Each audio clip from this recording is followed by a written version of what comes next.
Hello.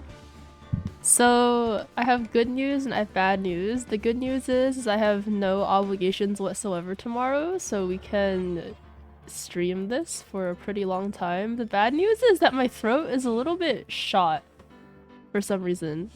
So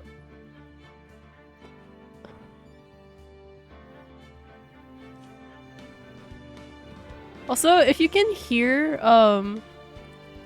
honey, what's this game called? Final Fantasy VII Rebirth in the background. No, you can't.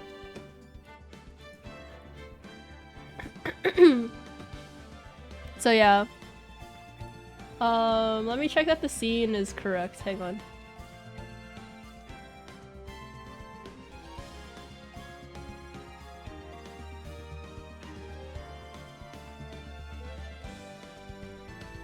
Oh, it's not there. Hello?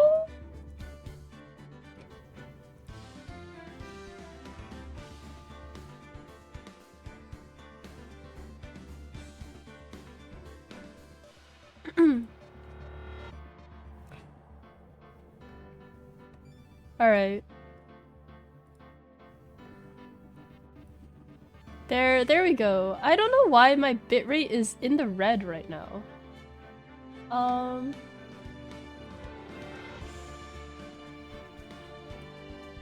Average stream bitrate too high? What does that mean?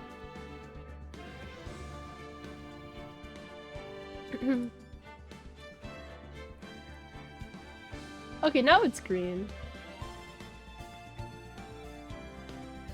I'm so confused. When you went on vacation, did your PC just nuke itself? I don't think so. Alright, we're continuing. Is it Trials and Tribulations Part 3 Investigation? Okay, that looks correct.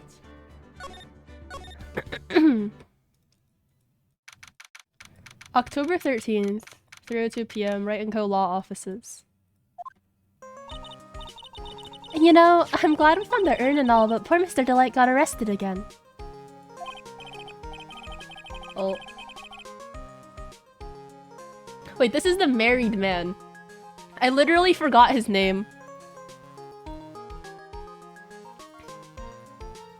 So I didn't know what to call him. Thank you for the drink water, Sput. Femboy man, true. Well, supposedly, Mr. Delight was in the CEO's office when the murder occurred. No way, Jose. I don't buy it.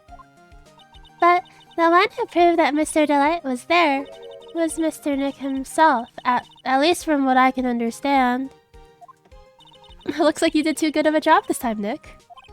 Well, how about we get started into looking into the KV security murder? Wow, we really, like, just did not respond to that line of dialogue at all. Like, we hit it with the and that was it. That was, like, the entire interaction. I think I'm gonna head back to Karain Village for a little while, if that's alright. Sure, but why? I'm gonna bring the sacred urn back and have some people take a look at it. Oh, that's a good idea. I think I'll go with... No, Mystic Maya. You should stay here. I want you two to spend some special quality time together, full of love and happiness. Yup. I forgot about this aspect of her character. I had like a really good time, you know? Just ignoring that Pearl's like... I don't know. She definitely has a Tumblr account. Let's just put it that way.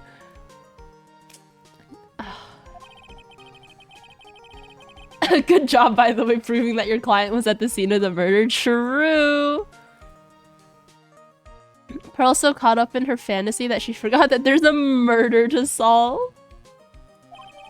Sacred urn given to Pearl. Okay. Now remember, no fighting, okay? Wait, if she's going back to the village, that means I don't have to voice her anymore today. Honestly, W.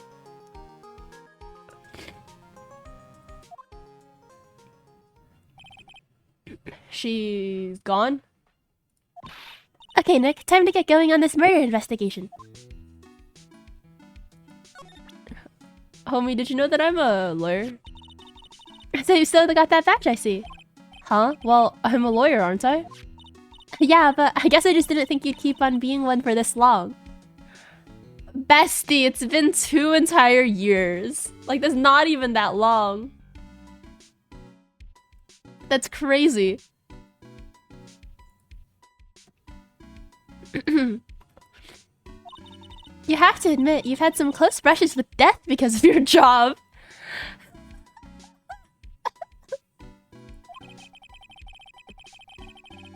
I fail to see how being a lawyer is more dangerous than channeling dead people. Okay. Oh, I did not mean to go here. Lordly Taylor Main Exhibition Hall? Sure. The Treasures of Khura'in exhibit is all ruins now. Maya? I'm sorry, it's just so sad. This was our big chance for everyone to learn about spirit channeling. Maybe I can cheer her up somehow? Well, now that we've got the sacred urn back, maybe they can reopen it? Really? Sure, maybe we can label it the Urn of the Mask's Desires. We also gave the urn back to the 8-year-old. But go off, Phoenix, right? That would probably attract a lot of attention. Whoa, whoa, whoa! That's brilliant, Nick. We could clean up and be filthy rich. Woohoo! Wow, that was surprisingly easy.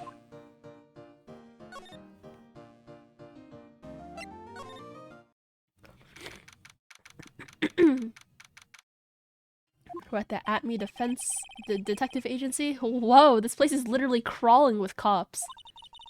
What did you expect? Now that he know he was actually Mask the Mask, this must be incredibly embarrassing for them, don't you think? Yeah, I guess they're trying to make up for it by tearing the place apart. Hey, I just noticed. Gumshoe is nowhere to be seen. Well, he is a homicide detective. He's probably working on the murder case. But wasn't he in charge of the Mask the Mask investigation all the way up till yesterday? Well, a murder case is a lot more exciting, isn't it? I feel like this girl is the definition of preying on your downfall. He'd say something like, "There's nothing like a good murder case, pal." Points for the quality of impression, but I'm not sure Gumshoe has bloodlust, Maya. Okay.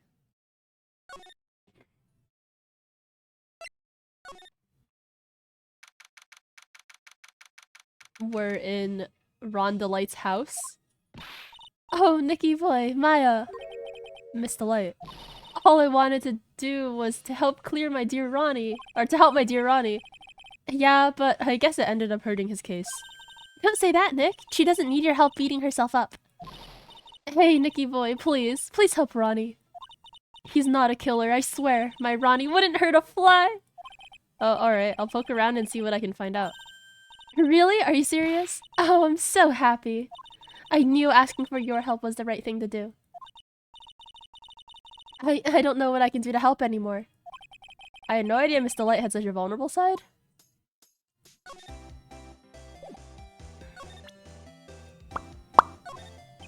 Excuse me, but would you take a look at this? Oh, I'm sorry. I haven't the faintest idea. I guess I just don't get out enough.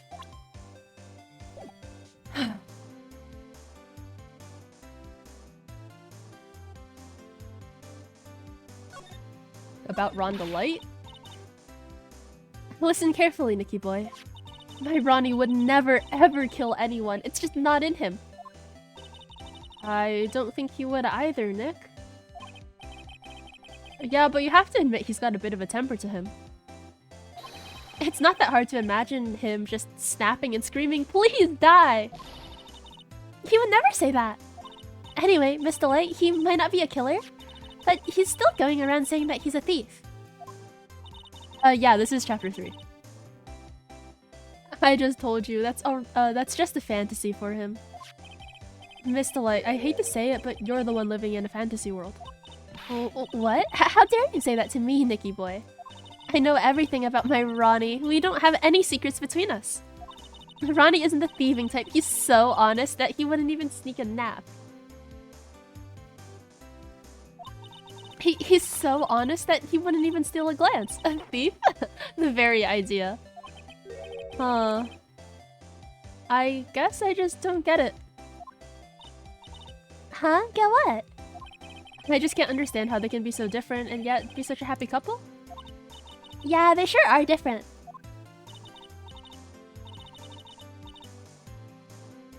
Come on now, Nicky boy. It's not that mysterious, is it? It was love at first sight, for me anyway. That last chapter and this one are connected. I mean, they're the same case, sort of. Like, why wouldn't they be connected?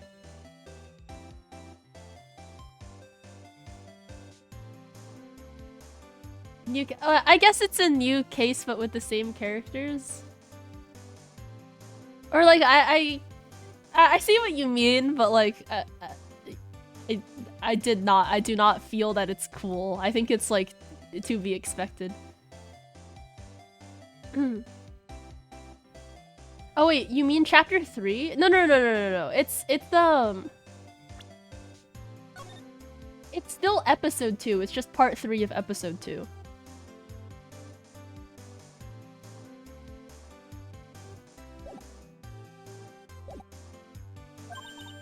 Yeah, then whatever, right? Yeah. Yep.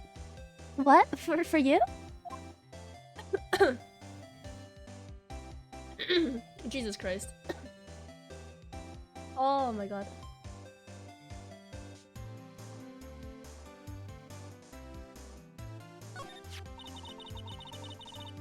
I hate these kinds of people more than anything. You mean Ace Detectives? No, I'm fine with Ace Detectives. Oh, so then you must mean thieves. No, they're alright too. I just hate thieves that pretend to be Ace Detectives. There's nothing I hate more than cowardly men. Uh-oh. Uh-oh. By the way, why did you go to Detective Atmy's office anyway? Well, as the trial went on, I started to get more and more anxious. I went there to try to find out more about the real criminal. The real criminal? Yes, obviously the real Master Mask is not my Ronnie, right? Yeah? And Detective Atmy knew more about Master Mask than anyone else. You got any cough drops on hand? I have a bag of them and there's currently one in my mouth, unfortunately. They mentioned him on the Great People Around Town segment on TV. So then you went there to ask him some questions? That's right, I'll do whatever it takes to save my man. Honestly, get you a woman like Desiree who just believes in her man as much as she does. This is very cool. His secretary said, the Ace Detective isn't in right now, but I forced my way past her and into his hideout. I wouldn't exactly call that office of his a hideout. That bag was sitting right there on top of the table. Oh yeah, we saw that bag there yesterday too. There's nothing lower than someone who would try to pin a crime on someone else. Miss Delight, do you know about KV Security? Don't be silly, of course I do. That's where my Ronnie works. So she thinks he still works there, huh? And yet, according to what we heard today... Oh, how's his voice? I'm just going to say it normally because my throat is not in peak condition right now. Come on, don't tell me you didn't know. Ron Delight was once an employee of KB Security. He was a professional security guard. Ron quit. He doesn't work there anymore. It looks like Miss Delight didn't know. KB Security is only about 20 minutes away by motorcycle, that is. Larry told me it takes 30 minutes by car. Well, I have to admit I tend to fly pretty fast on my bike. Speeding! So true. One of the friends that I visited on vacation last week told me that his two main hobbies nowadays are going to the gym and speeding. And honestly, like, she is so real for that. She is so real for that. To make it to KB security that fast, are you sure you aren't literally flying? Why don't I give you a ride sometime? Or better yet, how about now? That... Oh, we're moving on. No, I'll pass, thanks. Whoa, why don't you just tell us where it is and we'll go ourselves? Fumbler? She's married! She's married! Oh my god. Also for hello, hope you're doing well. What a scaredy cat you are, Nick. And fucking mama didn't raise no home wrecker, what the heck? Jesus Christ. Miss Delight told us the location of KB security. Okay, let's head over there right away, Nick.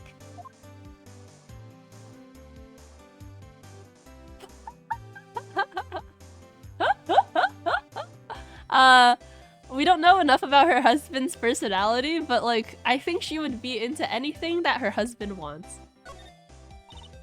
So was it really love at first sight when you first met Mr. Delight? Well, maybe not at first sight, but Ronnie saved my life. Saved your life?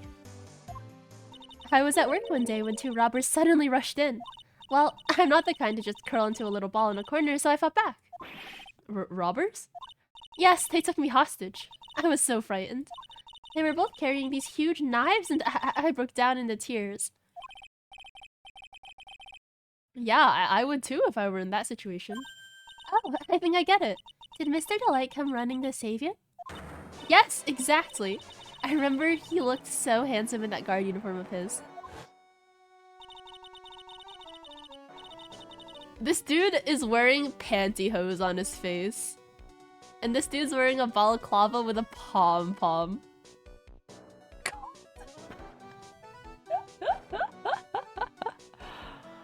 Oh my god!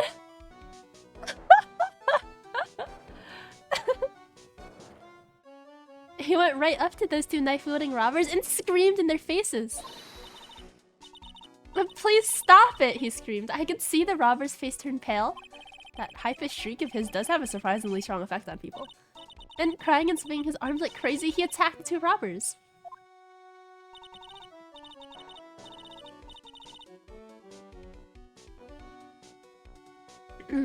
All by himself. He came to save me, a total stranger, all by himself. He was so scared that he was crying and shaking, but he still risked his life for me. Wow, that's a great story. Yes, he may not look it, but in a tough situation, there's no one better. That's why I fell in love with him like I did. That's so romantic. I'd fall in love too, I guess.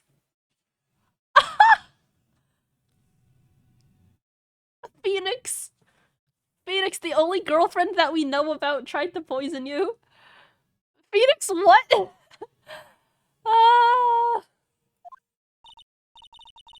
Nick, I hope you'll do the same for me if I ever get taken hot.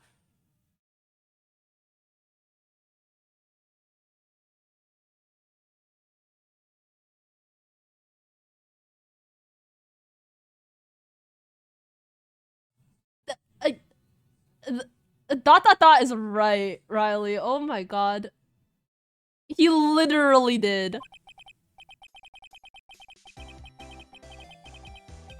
With Maya, that possibility always seems to loom in the not-so-distant future or the not-so-distant past. Okay, we're going to the detention center. Who's in here? I already told you it's not me! A sad, pitiful whine that tapers into silence. Sounds like they're interrogating Mr. Delight right now. Man, and we don't have enough time as it is. Yeah, well, I guess the police are going crazy just like we are. Yesterday they thought he was just a thief, but now they got a murder case on their hands. I guess you're right. That guard over there looks a bit on edge, too. Come on, we'll just have to come back later. Okay, let's go check out some other place, Nick. We're going... We're going to... KB Security? CEO's office, okay. What the fuck? He died like in the fridge? Okay, KB Security CEO's office. Or in the safe? So I guess this is where it all went down, huh? The walls in here look thick, just like you'd expect in a CEO's office. Okay, what the heck? It's been 20 minutes and the bot has not pinged in the Discord server, which is pretty cringe.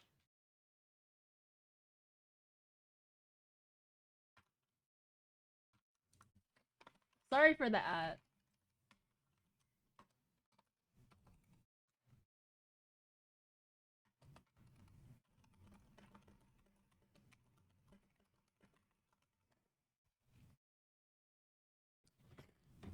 Dino's also on vacation. Yeah, I'd believe it. The walls in here look thick, just as you'd expect in a CEO's office. What has that got to do with anything? Hey, it's you guys. Oh, it's Detective Gumshoe. There was a real train wreck for you guys, huh? Sure was, pal. That prosecutor made real fools out of us. Yeah, I feel sorry for you. Or I feel for you. Wow, that's not like you at all. I thought you'd be more like, oh, that was great. You guys got what you deserved, pal. Ho ho ho ho ho. Or it's something to that effect. Do I really sound like that to you, pal? If the gumshoe fits. Well, anyway. The point is, oh, wait, this is Gumshoe. The point is, I can tell when someone puts their heart into their jobs. I can sympathize when things don't go your way. Sometimes, I feel like wrong is the only way things go for us detectives. Wow, I had no idea Detective Gumshoe was such a nice guy. Now, if this little love fest is over, maybe we can start investigating? Like how I'm a lawyer? Here, take a look at my attorney's badge. Are still showing that cheap little thing off? A real man keeps his mouth shut and carries a suave police badge, pal.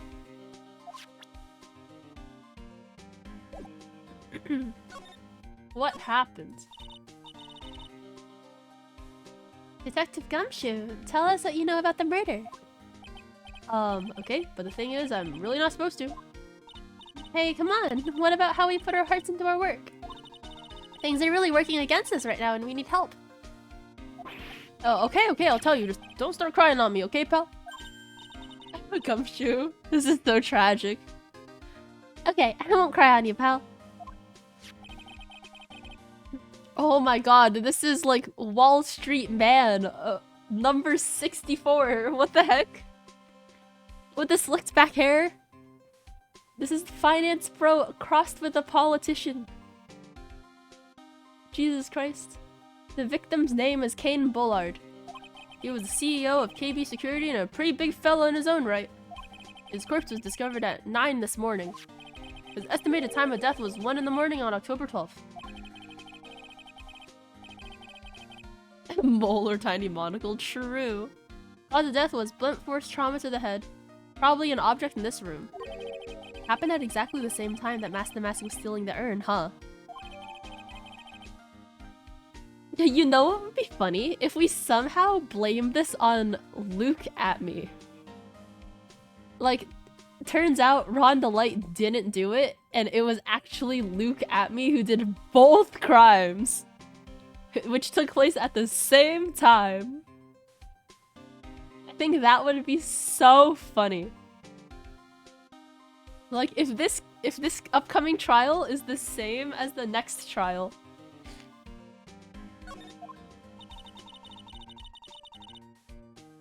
So, why did it take almost an entire day to discover the body? There's a good explanation for that one. Bullard's body was stashed away inside that safe. Safe? Well, it is pretty big. Nobody had heard from him, and when they opened the safe this morning, out he came. Oh, so the body fell out. That white string must be the shape from when he fell out. I think we still need some information, more information about Mr. Billiard. Maybe you could start by getting the man's name right. So, what happened to Master Mask? He's at the detention center screaming like a madman. We all die in a big yellow safe. So true. Investigate me again, he keeps yelling. Ah, no, I didn't mean him. He's not the real thief anyway, right? Oh, you mean that detective at me? Oh, that was great. That guy got what he deserved. Now that's the detective I know and love. Think about it. Atmio was always around when the calling card showed up, but he always mysteriously disappeared when the heists took place. I was hiding at the crime scene. Yeah, right. That's the lamest thing I've ever heard. That's how you just knew he was the thief. That explained how he was able to retrieve the stolen item he keeps bragging about. Yeah, he just did that to make himself look like a great detective, that's all.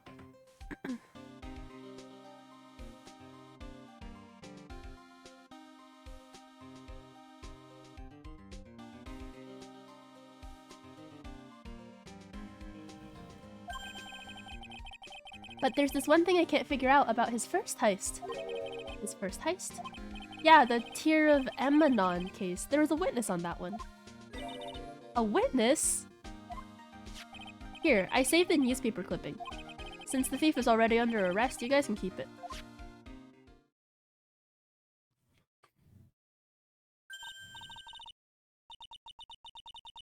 Hey, this guard here. Haven't I seen him somewhere before? It's pretty small, so it's kind of hard to see, but now that she mentions it...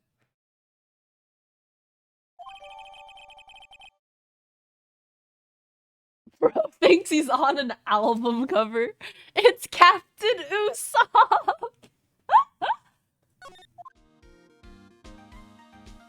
Is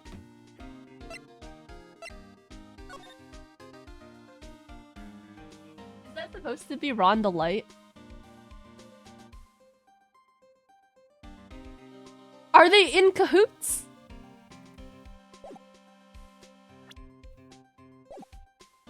Prosecutor Godot. Oh, that prosecutor. I really don't like that guy. The way he used our own evidence to do that to Mr. Delight. Yeah, I think he did it that way just because he knew it would hurt more. That's what my gut tells me anyway. So who is that Java-addicted masked maniac anyway? Prosecutor Godot? He's quite the enigma, huh? The thing is, pal, I never even heard of the guy before. He just showed up one day at the prosecutor's office. Came out of nowhere. That's right, he said this was his first case as a prosecutor. Which is sus as fuck. That is true, according to the records anyway. But, no way he's an amateur. He's an Iceman in court, a maverick that gives me goosebumps. Goosebumps? You? Yeah, I knew something was off about him, so I asked around. Nobody would talk to me. They all just turned the other way. Why, Detective Gumshoe? I had no idea you were so unpopular. Gumshoe's being bullied at his workplace? This is so tragic. He needs to go to HR, dude. No, that's not what I meant. That Godot guy acts like he knows me and has a grudge against me?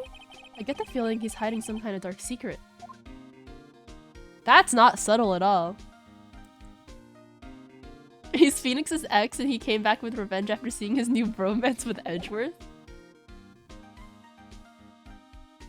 I mean, I think, like, we've never seen anyone channel a dude, right? So far, like,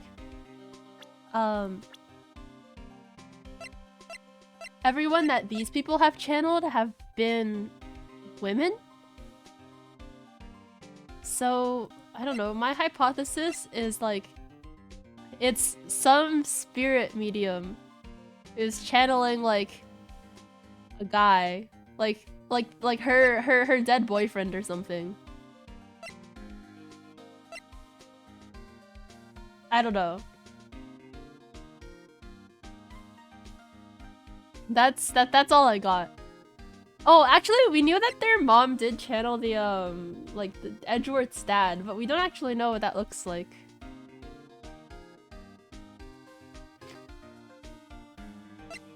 But, like, I have no idea. I have no idea what's happening.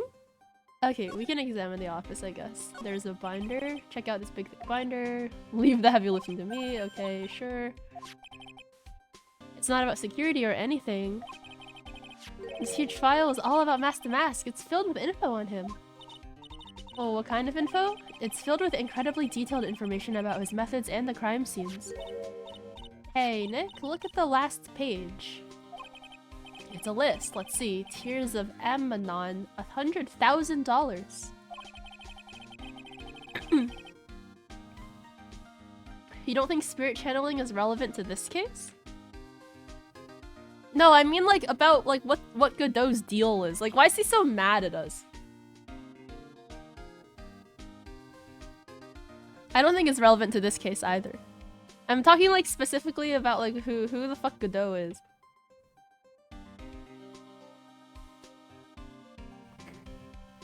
It's either, well, Edgeworth hasn't really been in this game so far. But like the first case was about Mia and like Phoenix's backstory. So I think like it's probably like Mia's dead boyfriend. Channeled by some unknown spirit medium. A list of all the treasures that he stole, so $100,000 is the value of the item. Okay, we secretly made a copy of this list. Sure.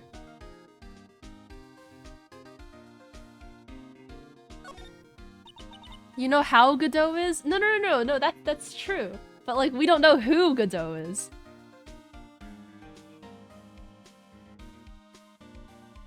This rope. You think it fell out of the safe when it was opened? I don't know. So you mean... Yep, I think the string shows where and how the corpse was lying. Okay. He was killed by being crushed by... No! Oh, girl. Okay, that's not what we meant. Okay, dead guy was laying in here all night. There are no fingerprints.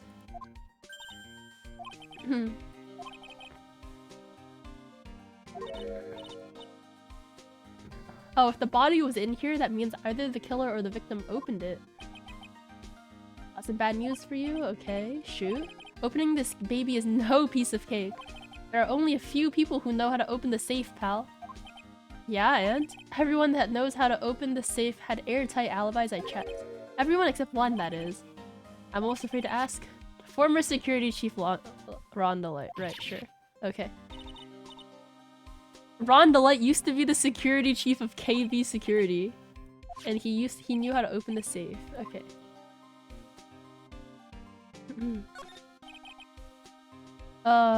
Some bookshelf rolling cabinet hybrid.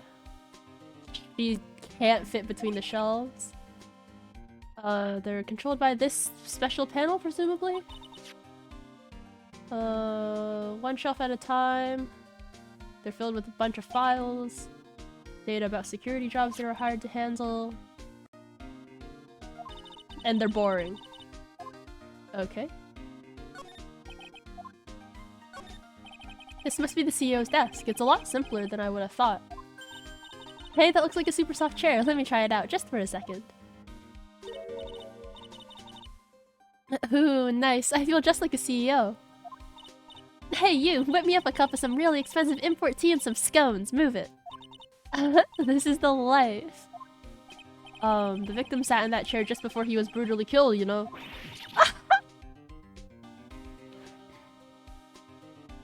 Maya! True, the big red button. Ooh, there's a button here. Let's see. I don't know what she or I expected, but yeah. Hey, cut it out. Don't press that. That was pretty funny. I never knew Detective Gumshoe could jump like that. What is that button anyway? It's an emergency buzzer. It says it right there on the panel. Oops, you're right. It's written right there. I can't see it from here, therefore I do not perceive it. Nick, how many times have I told you to read the instructions first? This alarm's connected to the basement guard room. It's used to summon security up here. Really? Then it's possible on the night of the crime? Oh, so when the CEO was attacked. Do you think that maybe he pressed the buzzer? Yeah, I thought about that, so I asked around down there. But they said that the buzzer never went off that night. Also, we couldn't find any fingerprints on the buzzer. Mr. Bullard, the victim, okay, he wasn't wearing gloves. Okay, so he did not press it. We better go talk to that guard about the emergency buzzer, sure.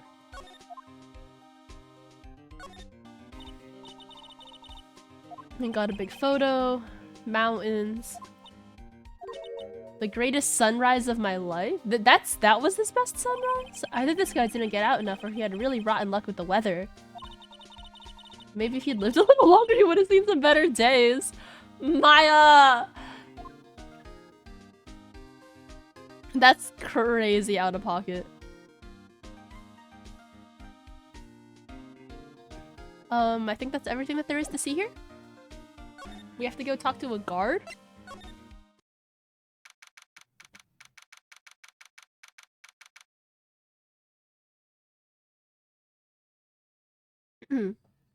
KB Security Guard Office. Wow. This is really something else. Who could it be? If it's Wendy Oldbag, I'm killing myself. For Security Guard Office, it sure doesn't feel very secure. KB Security Guard? Uh-oh, I just remembered. Oh, it's Larry? Oh, thank God, it's Larry. Thank God. Yeah, with the orange jacket. Oh, I was afraid that it would be that old bat, but it's just Larry. It's fine. Hey, Nick, what's up? Oh, so he is here. Yo, how's it hanging, dude? And you got my...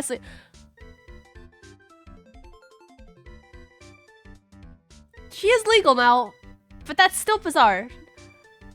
You got my sweet little Maya with you, too. Hi, Larry. Here I was working my fingers to the bone. And in walks an angel. I got no problems with the daytime date. It's all good.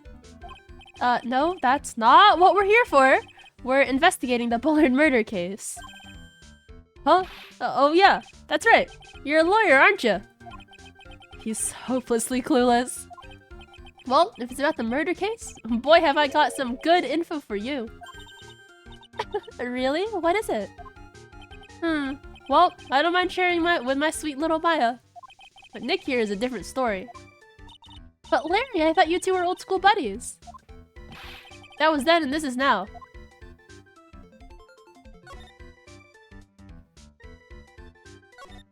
Fucking Larry. Something is written on this poster in fine print. The guard's 5 commandments?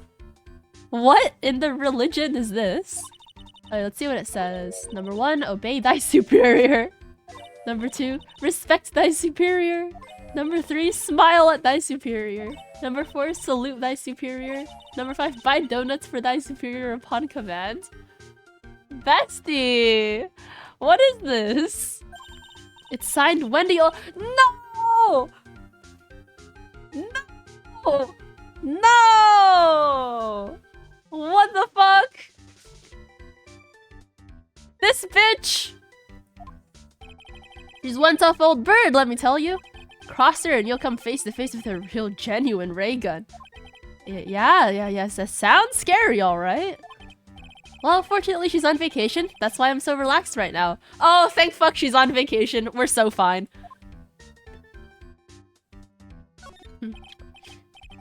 Hey, Larry, that's your jacket, isn't it? That's right. Did you know that you've hung it right on top of some kind of lever? Yeah, sure. I was told to never ever touch that lever. She scowled and huffed at me. Something terrible will happen if you do. Got it, Greenhorn? So, why hang your jacket on such an important lever? Because it got me curious. If the jacket's weight pulls the lever down, that's what they call an accident. Doesn't the suspense just kill you? Don't you want to know what'll happen, huh? It's true, it's killing me too. What about you, Nick? Yeah, but for a different reason. That's my partner's seat. Your partner? Well... We're skipping the old bag dialogue.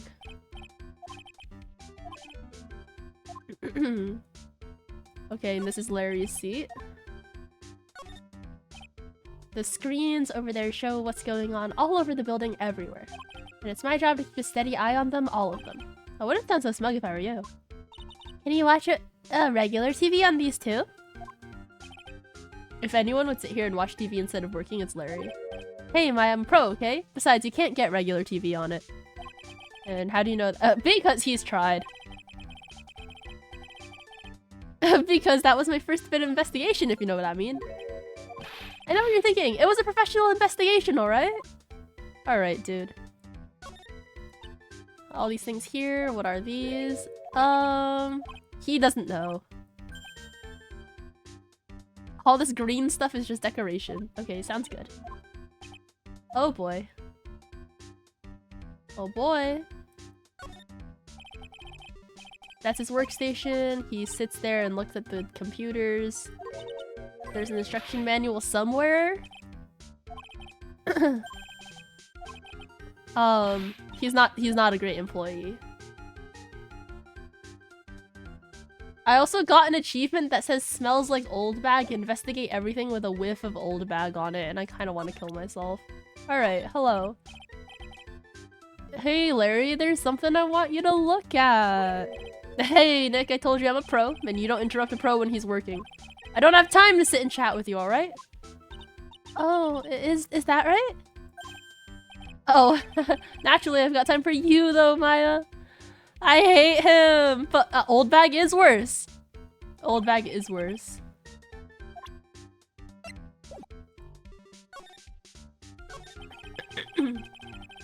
So what's this good info you were talking about, Larry? Hey, I'm a guard, a pro. I can't just give away information for free. He wants a bribe? I thought professionals were more, I don't know, honest? Can you talk to him, Maya? Larry, tell us already. What's the good info? Hey, I like that. This kitten has... Oh, this kitten has got some claws. Okay, you really want to know? Yes, so tell me. Okay, so the thing is, Rondalite was an employee here. I looked into his background. Follow me? And naturally, since I'm a pro, I looked into his background. Follow me? Yes, you're a pro. I follow you. Go on. Well, 1 year ago, Rondalite was fired. And there was no warning at all. It just happened all of a sudden. Doremi, hello. Yep, this game does indeed exist. No warning at all. It just happened all of a sudden. I know this is a small company, but I think that was pretty awful. I guess he must have done something bad to have gotten fired like that. Maybe skipping out of work to go pick up hot chicks or something.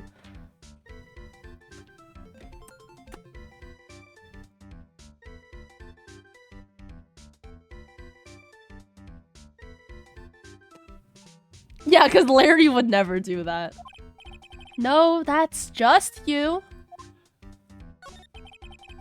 So, what is it like to be a part-time security guard? Let me tell you, it's tough. Well, you know me. I get by alright, I guess. First, I have to keep my eye on those monitors all the time. Monitors? Maya, they're right there! They're right there. There are security cameras set in each room around the building. It's really hard. Sometimes I feel like my eyes are gonna fall out. Oh. And if I see something suspicious, I have to contact one of the teams. What teams? The security teams for this company. They're supposedly the best in the business. But I'm no amateur either, so if it's something small, I don't bother calling them. So in other words, you basically watch TV screens all day long? Oh, you were in this office when the murder took place, weren't you? Oh, why do you say that? Yo, imagine we frame fucking Larry for the murder. That would be so legendary. This is just a part-time job for me, and I can't operate the equipment, and I'm dumb! Yes, you are! Even if it is part-time and you are dumb, you're still in charge of security here. Hey, give me a break. Don't try to pin the whole thing on me. That's not fair, Nick! Huh? I don't think you can expect someone like him to take any responsibility. Anyway, the point is you were here that night, right? No, 2. Okay, 2 isn't bad. 2 isn't bad. I knew something smelled bad, and it was the butts after all. Well, it's like I always say. That was then, and this is now. Okay? It looks like I'm gonna have to break out his Psyche-Locks after all. Well, might as well try it.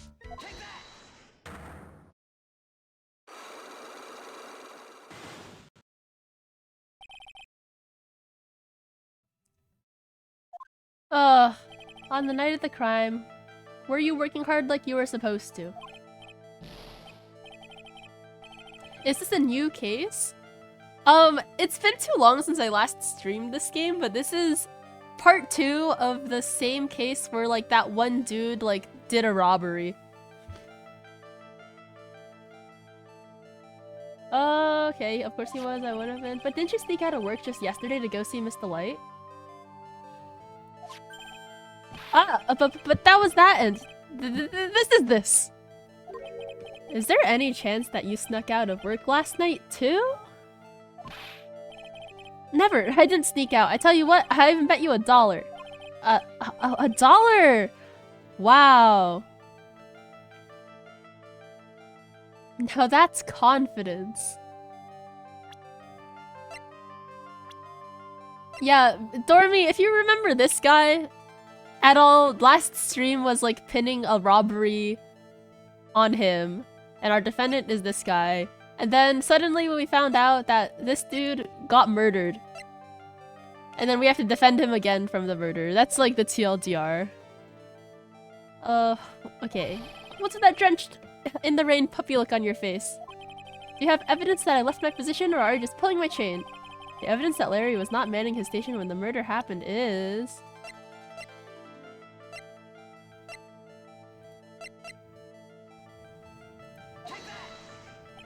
Woo! I was scared for a minute. Okay. It's not that. Okay. I don't. I'm leaving. Yeah, it's the dude who begged to be sentenced. Yes. Okay. We're leaving.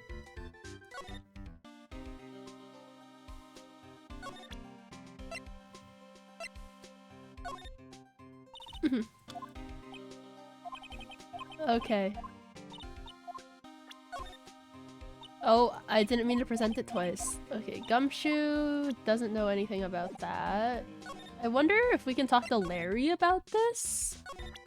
Buzzer thing? Okay, P doesn't give any interesting dialogue either. Maybe, what's his face is out of interrogation now? I really have no idea. Okay, we got... the detention center? Nope. The Mask's hideout?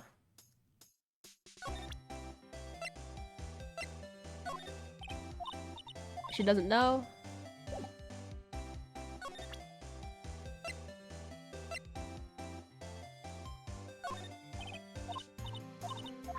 Okay.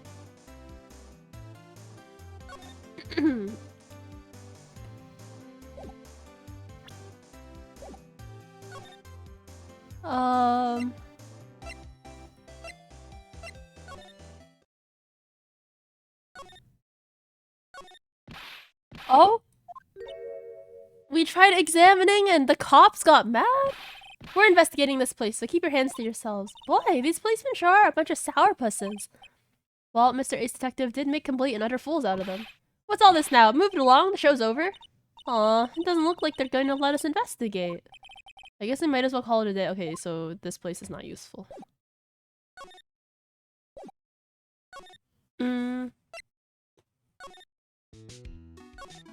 What to do? So what do we do now? Okay, we should go out and investigate the murder. We went to KB Security. She wants to get a motorcycle? That's bizarre. Sacred urn. Something's different about it? It says I am instead of Amy. Yup.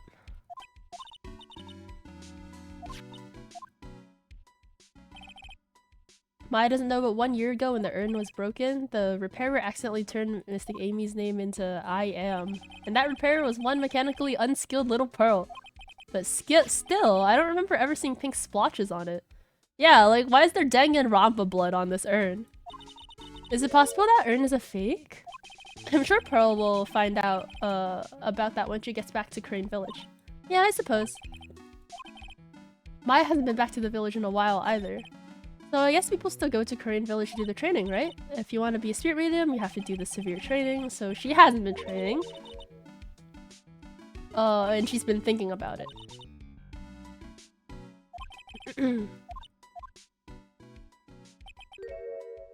The murder in her village happened because the power of channeling was being misused. Okay. So true. Yeah, no, we're definitely getting more like spirit medium lore after this. Maybe we'll find out like why what's her name? Mia hates Dahlia Hawthorne so much or whatever. Basement warehouse? Oh! Queen! Hi, Adrian Andrews. What's she still doing around here? So how's it going? What about the secret urn? The urn? Oh, that. It's been taken care of already. What do you mean, oh, that? Taken care of? Do you mean it's been found? If she was a murderer, didn't we convict Dahlia of that already? Well, in the first case, they really made it seem that, like, they knew each other prior to the case. And, like, Dahlia just already, like, didn't vibe with her and, like, presumably, and vice versa. Like, because of, like, some past history that they had. So, that's interesting. Didn't Dahlia poison her boyfriend or something? I feel like she... Oh wait, yeah, true. Oh, it was probably just that then. Never mind. Wait, but like, Dahlia also didn't like her though. Is that, like, why didn't Dahlia like her? Like, I don't know. I vaguely, like, remember getting the vibe that, like, she was really just, like, they'd met before or something. And it was very, like, what? What does that mean? Okay, it was brought in during the trial today. Oh, wow, really? You really are the greatest, Mr. Wright. Mr. Wright had nothing to do with it. It was Master Mask's wife that found it. Well, anyway, I'm so relieved. Okay, I'm a lawyer. I owe a great deal of thanks to that badge. It's the only reason that I'm still here today. Oh, come on now. That's not true. I think what Nick means to say is, it wasn't thanks to the badge, it was thanks to me. Shut the fuck up, Maya! Shut the fuck up! No! Incorrect! Tell the truth, Nick. I know that's what you were thinking. No way, Maya. God, I hate Maya face so much. I just heard all about it on the news. So that detective was actually the thief all along. It looks that way right now. It's my fault. I'm the one who ended up hiring Damask to guard the treasures. Don't blame yourself. You were just doing your job. If she wants to apologize, you should let her. One of the Oh, my table! Sorry, I forgot the table. Okay, one of the Maya Faye bangers of all time. So, when was it that you hired Detective Atme again? About 20 days ago. And when was it that Master Mask's calling card arrived? That was about 10 days ago. So he sent a card to the very place he was hired to guard. I guess that's it then. Detective Atme must have really wanted the sacred urn after all. I guess so. Okay, so Master Mask murdered someone as well? Well, that's how things look right now. Yes, but I thought he was here stealing the urn at the time? Well, we're talking about a criminal mastermind, so anything is possible. Nick, let's get down to business already. On the night of the theft, did you notice anything suspicious about Detective Atme? No, I couldn't have.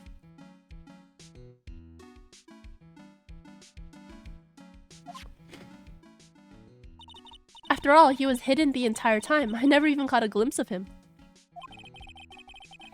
He claims that's the way he always operates. That's just what he says so he can have an alibi while he commits the thefts himself. Yeah, he was caught in the crime scene dressed up as Master Mask really well. But that dude doesn't have a sharp nose. You love Andrews' hairstyle so much, just like Alabasta Nami. Yeah, she got that claw clip.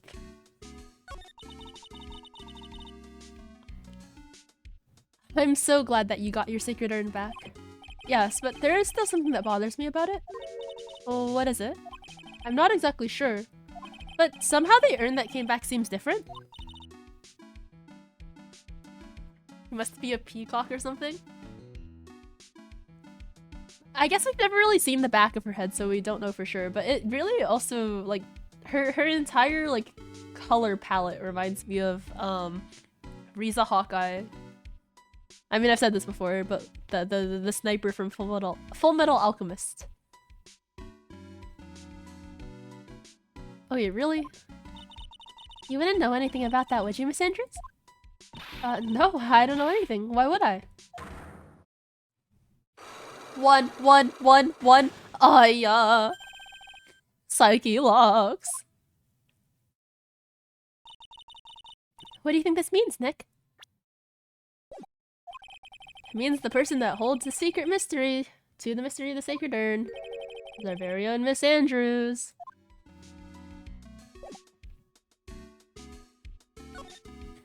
I am going to scream and cry.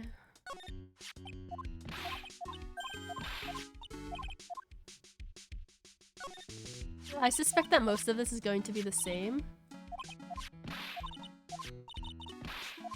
Wait, how did the sword bend if he didn't actually get hit on the head with it?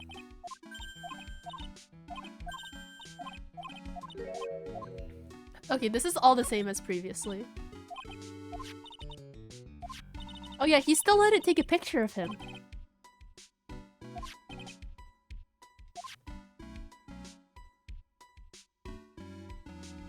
Nah. This is not Luke at me. Look at that nose. Absolutely not.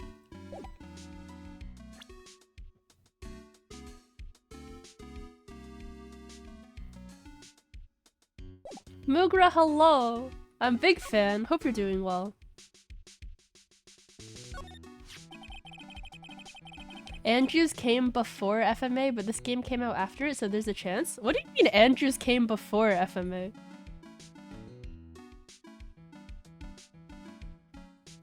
When did Full Metal Alchemist manga come out?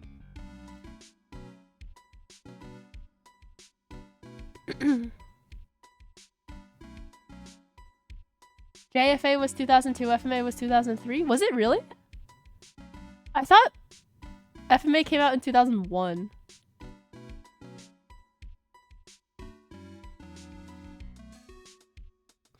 It's probably like around the same time. Alright, the statue moved. Mugra, you like my table? I'm so honored. Okay,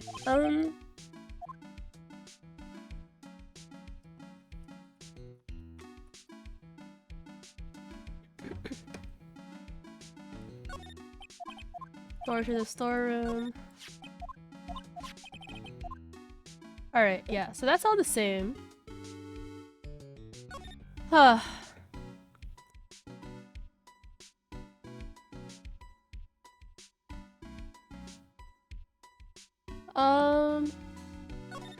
I guess we can try this.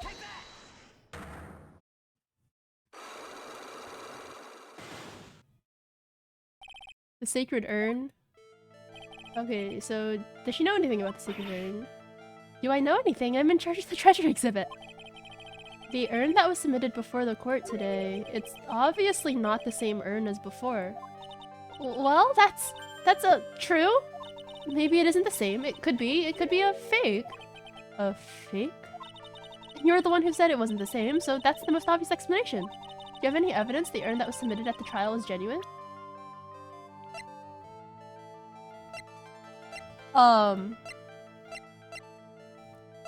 I need urn evidence?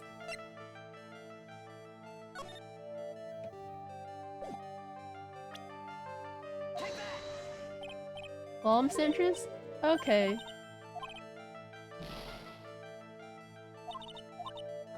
Goodbye. I need to go get fucking urn evidence. Jesus Christ.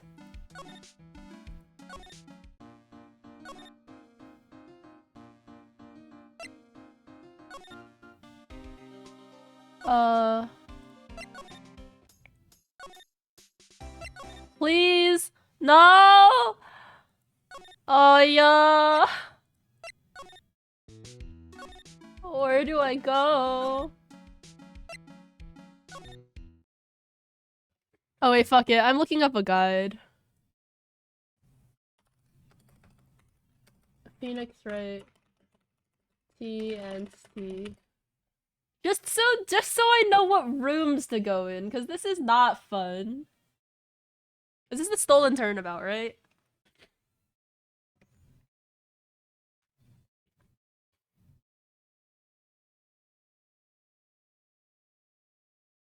Okay, the guide says I can go break fucking Larry's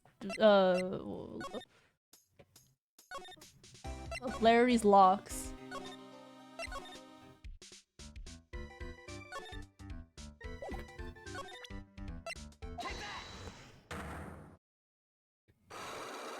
Okay. Night of the crime. Was he working hard like he was supposed to? Was there a chance that he snuck out? Any evidence that he left his position? So, the guide tells me that evidence exists. So I just have to look through all of these carefully. Then we should be fine.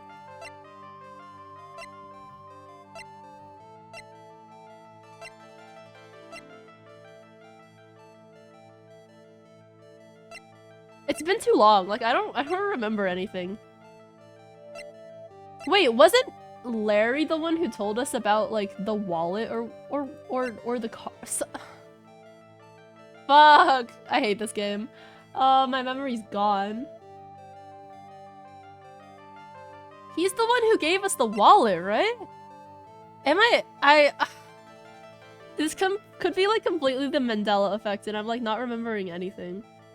Or was he the one who gave us the security card? I know that Larry gave us like some stuff, but is it this? This is the keycard to the CEO's office, right? Yeah, that's right. This keycard was found inside a wallet. This wallet. You know about this, right? I've never seen it before. Liar, you handle— oh, okay. Yep, he's the one who gave it. Right, to Miss Delight. Okay, yeah, yep. Okay, poggers. You can't expect me to remember every little thing that happens. Well, I do expect you to remember something that happened just yesterday. Oh, I'm never leaving a case half finished for like 2 weeks ever again. 2 or 3 weeks. My memory can't keep up.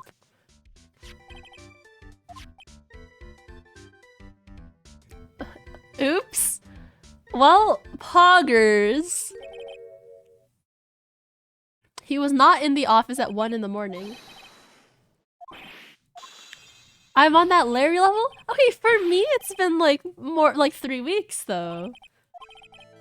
His shift didn't start until 10 p.m. The murderer might have snuck in before then.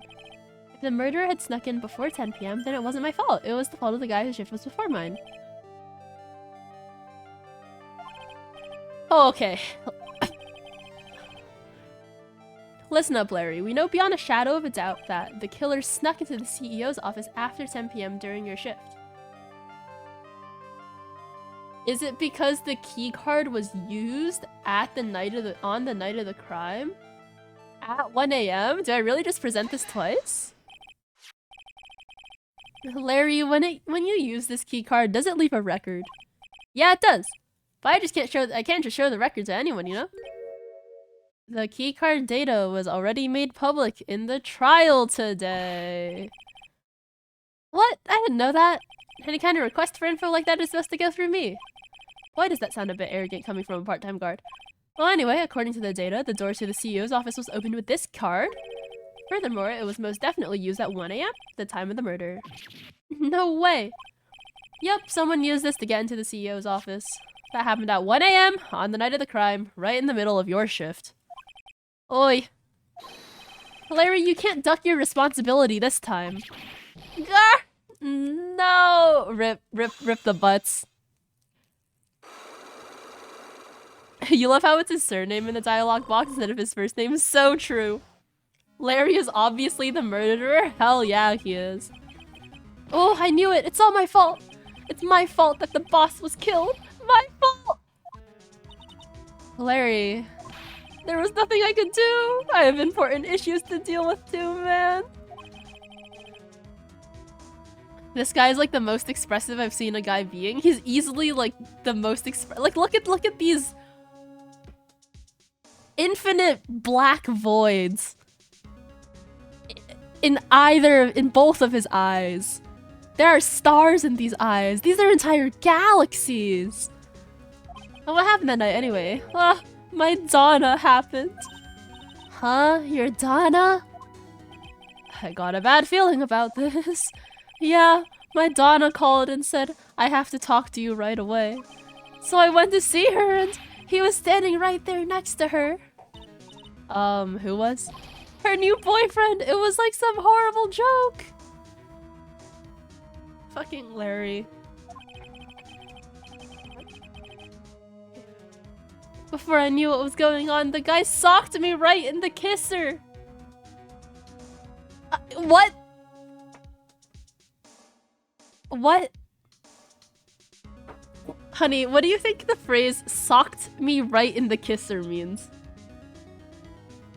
Yeah, like punched me in the mouth, right? Or like punched me in the face? Like, as a native English speaker, what do you think about the localization? Okay. Punched in the ass. Normally, I'm the one who does the punching. Isn't that right, Maya? Maya's like, well, why the fuck are you asking me? Yeah. So that's why you left the security guard office? I'm sorry. It's all my fault. How can I ever make up for it, Nick? What can I do? He's curled up on the floor, crying like a baby. Oh boy. Nick! Is there anything I can do? Anything, just name it. I'll do whatever I have to make up for it. I swear I will. Larry... Hey Nick, as long as he's offering, why don't you show him the evidence we've got? He's right. Maybe we'll get at least one bit of useful information from him. Okay.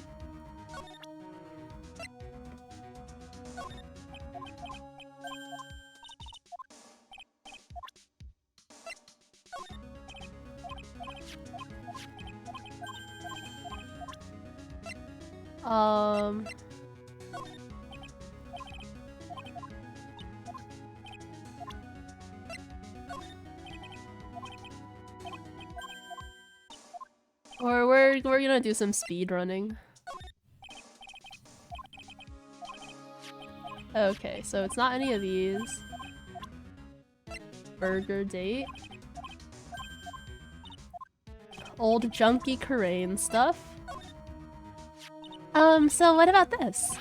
Huh? Okay. Oh, it's absolutely not a love letter. It's a blackmail letter. How do I know about the blackmail letter? How much is Alexis demand? This is so not my problem. That's the wallet he found.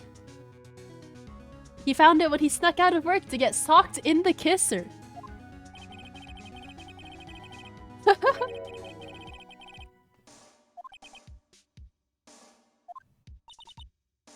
Okay, he does feel really bad. It brought me and Desi closer together. Every cloud has a silver. I cannot.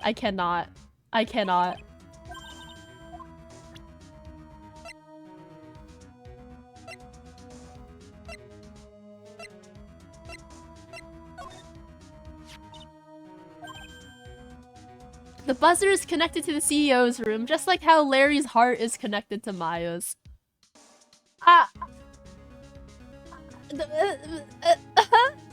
I simply cannot.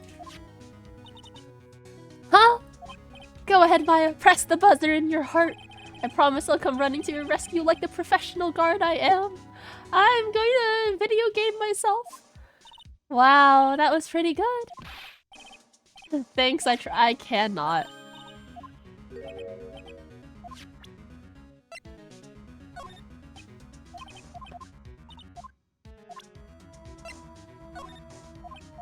Okay, he's not helpful.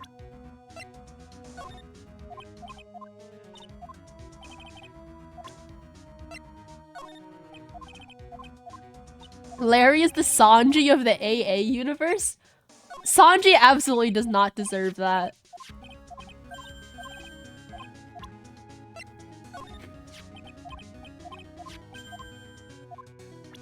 Okay, I think that's everything. Oh, emergency buzzer. Nice. I accidentally pressed the buzzer earlier. Yeah, I heard it. So that was you, huh? You're a security guard, aren't you? Why didn't you come to the CEO's office? Well, this is the 3rd floor of the basement. The CEO's office is on the 1st floor. I thought it would be a good idea to adopt a wait-and-see approach. Plus, there's police detective here, right? And I just didn't think it was necessary. It's as if he's trying to win an award for the laziest person on the planet. Let's get back to talking about the night of the murder, okay? Is it true that the buzzer didn't go off that night? There must be a record, right? You must have had a look at it, right? Of course I did, and I couldn't possibly have made a mistake either.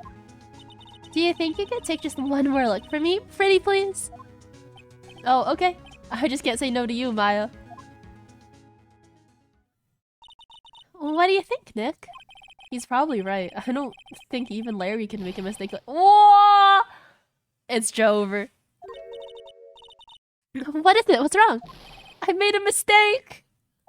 Huh? But how? It can't be. It's impossible. Okay, enough already. What about the records? That night, it went off just once in the morning at around 1 a.m. 1 a.m.? That's when the murder happened. Really? Are you serious? That's terrible. It can't be. Oh, Larry Butts making a mistake. Inconceivable. So true. The buzzer went off once at 1:02 a.m. on October 12th in the CEO's office. Yeah, hate to see it.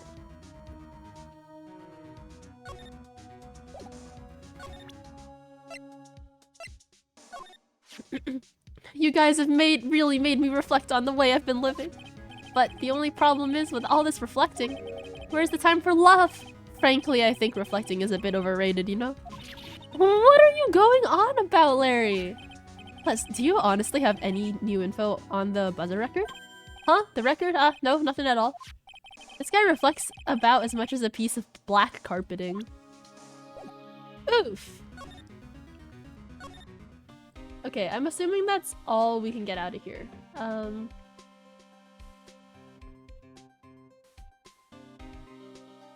Okay, according to the walkthrough on strategywiki.org, there should be like the interrogation in the detention center should be done now. It is not done. It lied to me.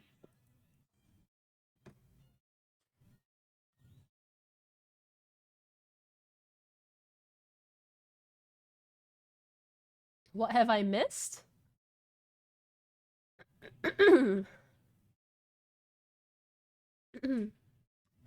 Oh, okay. I found what I missed.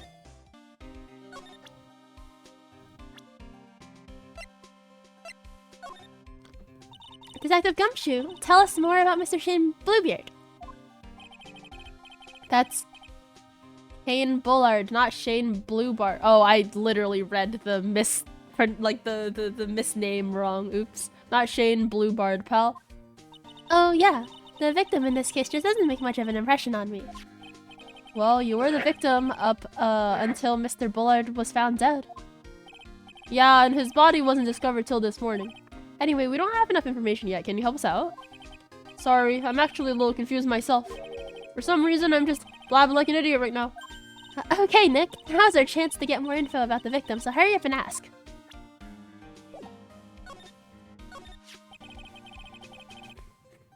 Okay, can you tell us some more about Mr. Bullard? He was the CEO of KB Security, right? What kind of company is it anyway?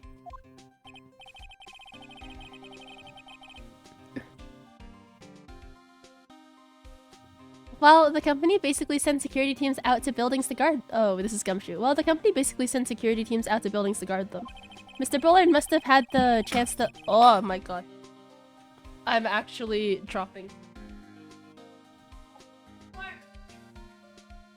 Professional, not really, streamer, by the way. Mr. Bullard must have had the chance to learn a lot of secrets doing this kind of work. There's something to shatter. I have a keychain that's like loosely hanging off of my microphone and it just fell onto the ground because I'm stupid. Oh, and? Hanami, hello, hope you're doing well. Welcome. And I don't know how to put this, but the guy was kind of a money grubber. Really? Me too. I just love money. I can never get enough. Maya, you grew up, like, in the countryside. Of course you love money. Your family's probably poor as fuck. Please stop leaning in towards me like that. You aren't getting to my wallet. Anyway, it looks like he did some pretty shifty stuff to earn his millions. Oh, so that's my problem. I need to be shiftier. Let me go already! Apparently he was involved in in selling trade secrets between rival companies. Oh, that's pretty dirty and underhanded. Yeah. Oh, KB Security used to head security operations against Mask the Mask. What? Really? Yeah, and after screwing up so many times, the company's reputation really took a nosedive. So it really was Bullard who sent Ron the blackmail letter, huh? Okay, that should be enough.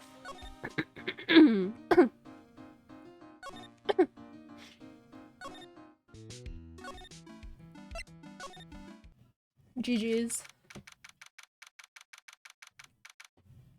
Detention Center Visitors Room. Ah! Mr. Wright! Mr. Delight, did they finish their interrogation? Yes, but please don't leave me alone anymore! Mr. Delight, you lied to us before, didn't you? Oh, well, you see... On the same night, the sacred urn was stolen from Lordly Taylor department store. A blackmail letter you got summoned you to KB Security to hand over some money. And then that's where the CEO, Kane Bullard, was murdered. Kamal, hello! But there's only one Ron Delight, am I right? So the only question is, where were you that night? This time I want to hear the whole truth. Your life depends on it. Okay. Mr. Delight, do you still insist that you are Mask the Mask? Isn't that what I've been saying since yesterday? That was a quick response. Tell me about it. To be honest, it's starting to get irritating. But listen, Mr. Delight. At the trial today, we learned the true identity of the thief, didn't we?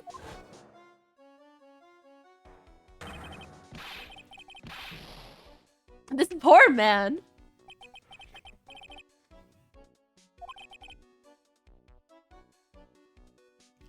He's going through it. Look at this animation. The tragic clown. I guess it's true. I wasn't the one who stole that urn. Of course not. After all, you were at KB Security at the time. So then the person dressed up as Mask the Mask in this photo, it's gotta be Detective Atme.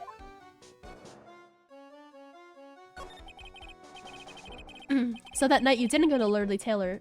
You went to KB Security, right? Yes, I went to KB Security at the time the blackmail note said I should. Alright, what happened next?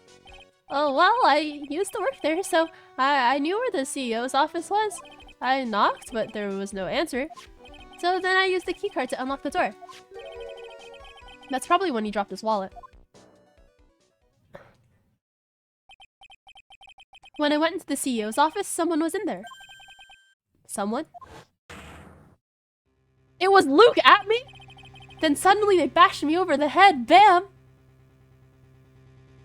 Luke at me bashed him over the head? Oh my god, we're getting Luke at me for 2 crimes. That's crazy. Was it Kane Bullard that hit you? I don't know. The person ran away while I was still stunned. When I came to my senses, the sight I saw left me speechless. The dead body of the CEO was right there in front of me. I thought I'd die myself. Anyway, I thought I should do something with the body. So that's why you put it in the safe? Yes, that's right. Why does his keycard still work after a year? The real questions. Maybe I should try it sometime. I have some old badges from like internships and stuff. Maybe I'll go to like old offices just to see if I can tap in. That would be fun. I used to be the chief of one of the security teams, so I knew how to open it. Okay, and what did you do after that? Well, I got out of there for starters. I was the one who set up the security cameras in that building. So I knew how to avoid being spotted by them. Nick. All of a sudden, Mr. Delight kind of sounds like the murderer to me. Please don't say that.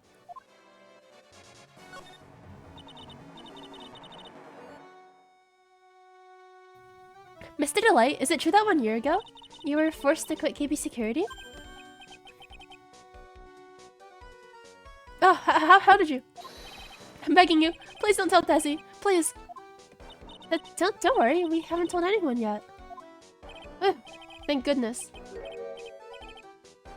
No, I mean, but I suppose I'll have to tell her sometime. She'll find out eventually. No, why have you been hiding it from her anyway? Desi would despise me if she ever found out I was living a life of crime. A criminal, a thief. She'd never forgive me. My marriage would be over.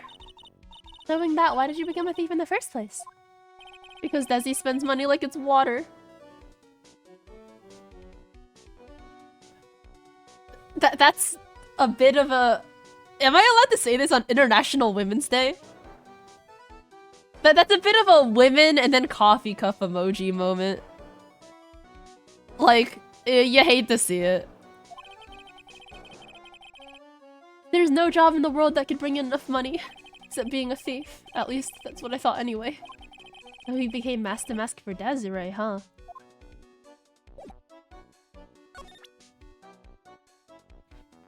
Happy day for having X chromosomes, I guess. I mean, you have an X chromosome also.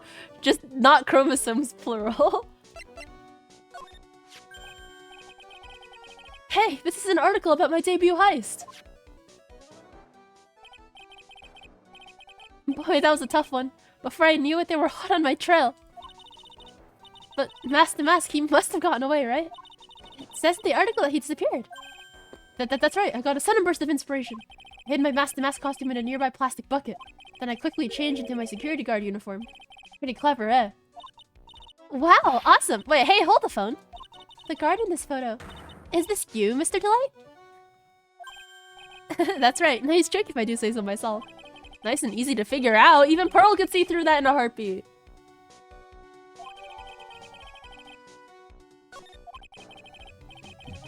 Thank you for the drink, Potter. But as you might expect, Detective Atme found the disguise. He truly deserves the title of Ace Detective. Ace Detective? For finding your costume in a garbage can that was right there? That's crazy. Detective Atme found the Master Mask disguise? That's interesting. Okay, so they were in cahoots, is what we're saying, right?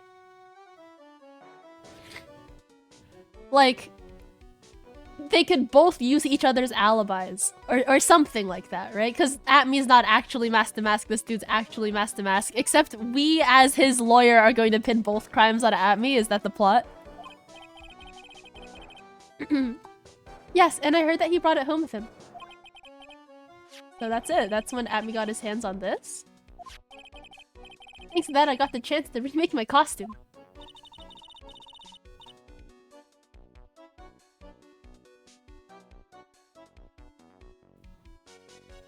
That must have been really time-consuming, huh? Yes, it took quite a while to complete. Anyway, a few days after that, I received the first of the blackmail letters. The blackmail letters? Got them starting. What? Tell me more now. Hey, calm down. Don't get so worked up. Okay, blackmail letter. This blackmail letter is the first one you got? No, of course not. But this is the first one that ever called me out on a specific location, or to a specific location. So, started receiving them after this incident? Yes, just a few days after the Tear of Emanon heist. First letter that said, I know you did it. So someone found out about your true identity just like that? Ah, it's not easy being a master thief, you know. Master thief goes kinda crazy. I've got proof that it was you, so give it up, it went on to say. So in the end, I had to give up the treasure I went through all that trouble to steal. Is that right? Hey, hang on a second, what do you mean you had to give it up? Oh, don't worry. After I put the jewel in the safe deposit box the letter specified, someone sent me $10,000. No one said anything about me being worried, you know? The master thief who was immediately caught, true. After that, I started getting the plans in the mail. Plans?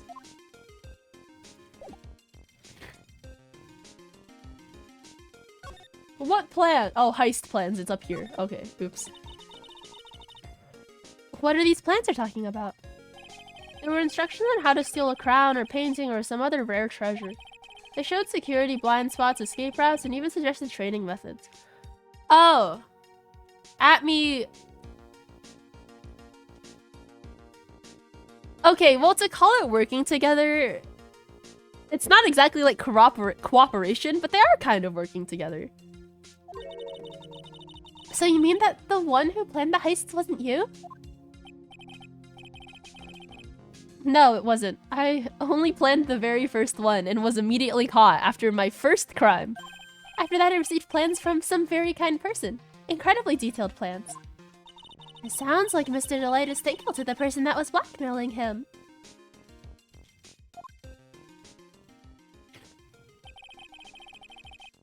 So Ron Delight was Mask the Mask after all. But someone else is behind the thefts. Someone who planned them all out in detail. Okay, it's maybe if you looked at him. All I had to do was deposit the treasures I stole into the safe deposit box. Then I just waited for the cash to come in the mail. Could you try not to look so gleeful about it? So you went after the sacred urn because of one of those plans too? Well, see, truth is, I've never seen the urn.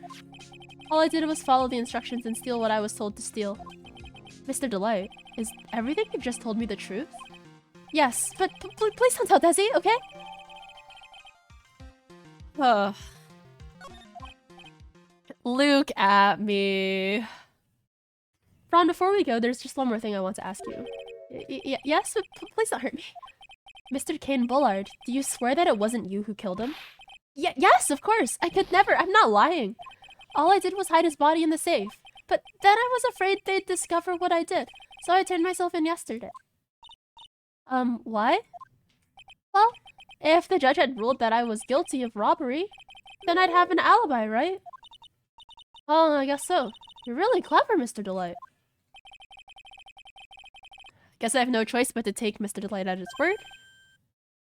No! I thought the 8-year-old went to Corain! Why is she back?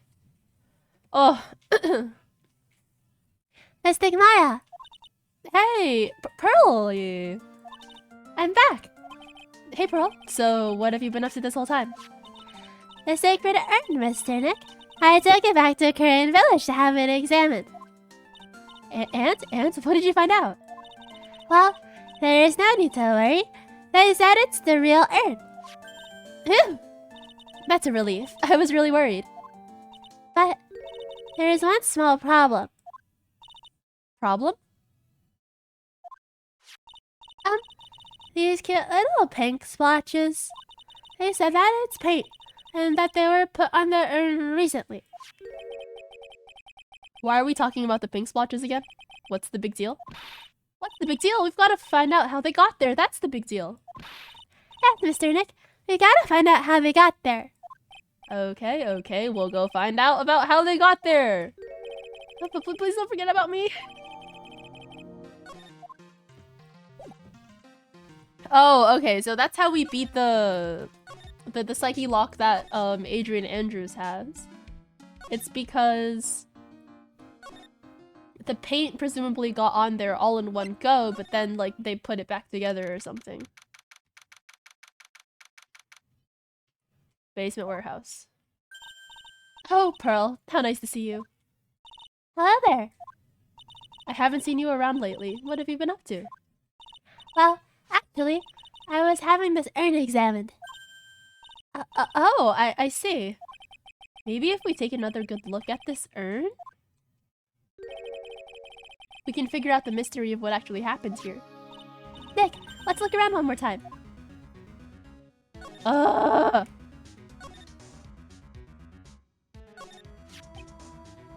The paint's been dry for several days. This is the same color as the paint swatches on the urn. So the question is, what's the cause of the odd shape? Let's look around carefully here, Mr. Nick. Okay, gee, I wonder what the cause of the paint swatches is. This box, there's something about it that's bothering me. That's the box that the secret urn was in. It looks like there's some pink paint on it, too. And it's definitely the same color as the stuff on the urn. I think I know how the paint got on it now. Alright, let's investigate again, Nick.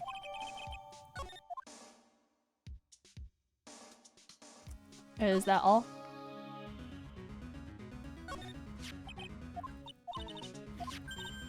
Mr. Nick, could it be that this odd shape is? Yeah, I'm pretty sure this is it. Ah, that's the box the secret urn was in. If you look here, there's a little bit of paint on the box as well. Wow, you're right. Look, it matches. What is it, Mr. Nick? This is all turning out exactly as I thought it would. Paint marks completely dry. The box of the sacred urn fits in the gap exactly. Wow, this is evidence. It's all starting to become clear. We're that much closer to solving the mystery of what happened to the urn.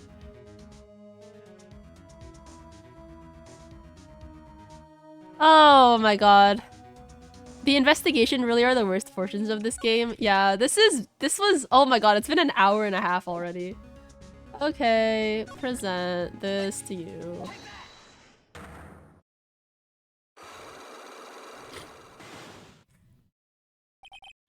The sacred urn. It's not the same. It could be a fake. I still think it's this.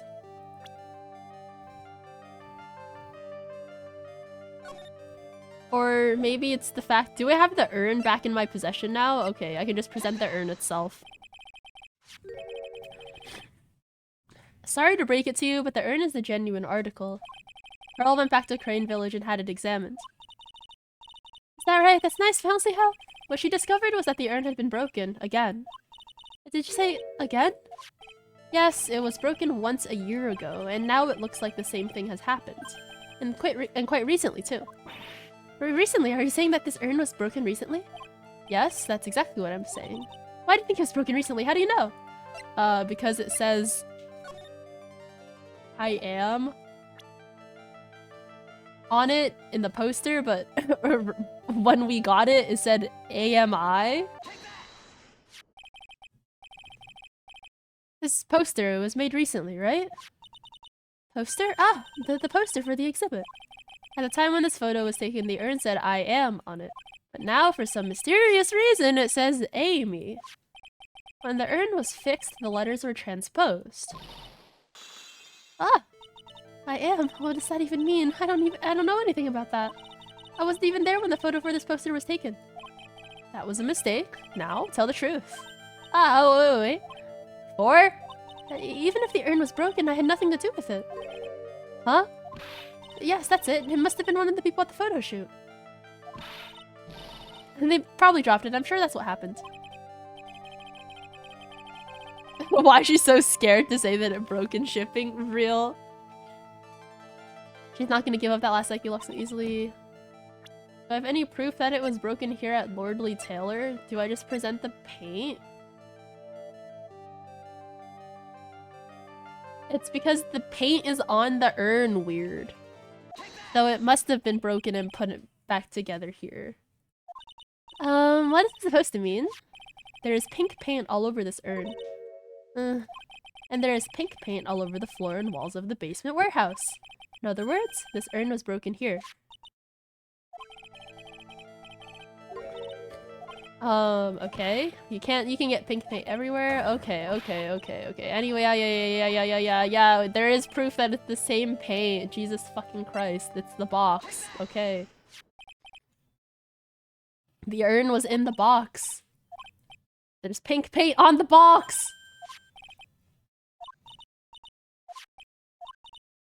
The imprint is weird.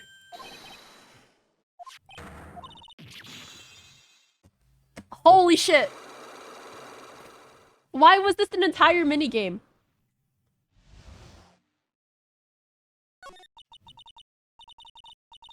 I'm so sorry, I was the one who broke the urn.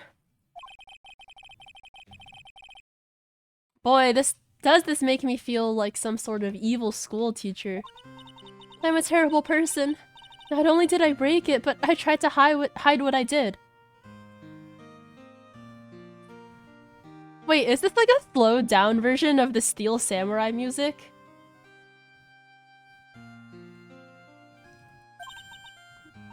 Well, that's not so hard to understand, is it? Pearl? No, not at all. I know just how she feels. Yeah, true. She broke it too. It happened about 2 weeks ago. Just after the poster photo was taken on the same day the urn arrived here, I thought I'd put it away down here for safekeeping. I was carrying it in the box. When I tripped on a paint can and lost my balance. You cannot take this shit seriously. The box I was carrying crashed to the ground. With the crash sound effect, I heard a terrible noise and thought my heart was going to stop. Fearing the worst, I opened the lid of the box and that's when it happened. The broken pieces of the urn fell out of the box and landed right in the paint. I was in shock and let out a huge scream.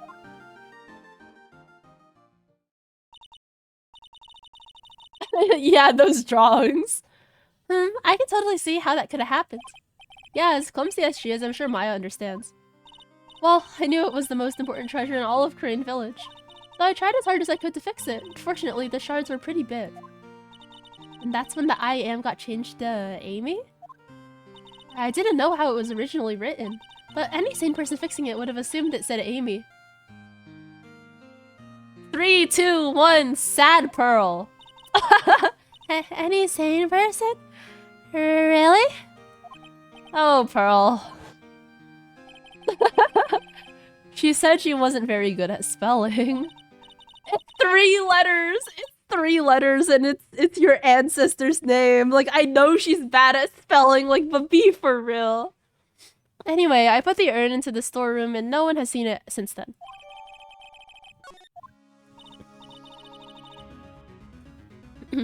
She failed the 33 Gamba. Or... it's 1 in 6, I guess. But like... yeah. There's something I don't get. When we first came here, I didn't see any paint stains. Well, that's because it was so ugly and embarrassing. I used the golden statue to cover it. The Amy Faye statue, aha! The first time we came down here, it was on the night that the Sacred Urn was stolen. I missed their neck. There were no paint marks on the walls or floor of the warehouse when we were here.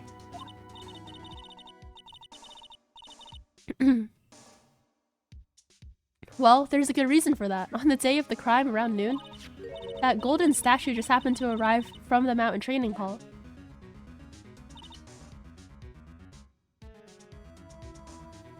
She shouldn't be in a murder investigation center, asked in nursery. Okay, nursery's a bit harsh. She's like 9 now. Yeah, send her to like elementary school. Homeschooling. The homeschooling about magic is the way to raise a child. Aunt, I realized that the statue would be the perfect size for covering up the paint stains. That's why I put it where you first saw it. I see. Now it makes perfect sense. But there's still one thing I find strange. What is it, Pearl? The day after the urn was stolen, we came here again. At that time, the statue had been moved and the paint was clearly visible. She's right about that. How is she in year 4 and can't spell? Her future is so cooked. I've been insulting the or not insulting, but like memeing about the homeschooling since day 1, okay? And thank you. I feel so justified. She can't spell. Not only is it like an important member of her family's name that she can't spell, but it's fucking AMI. It's 3 letters. Like, sound that shit out. Like, can she not read too? Like, what? Well, Miss Andrews? Huh? Well, I don't know anything about that. I placed it there to cover the paint, so why would I move it again? Well, then who was it? Who would have done it and why?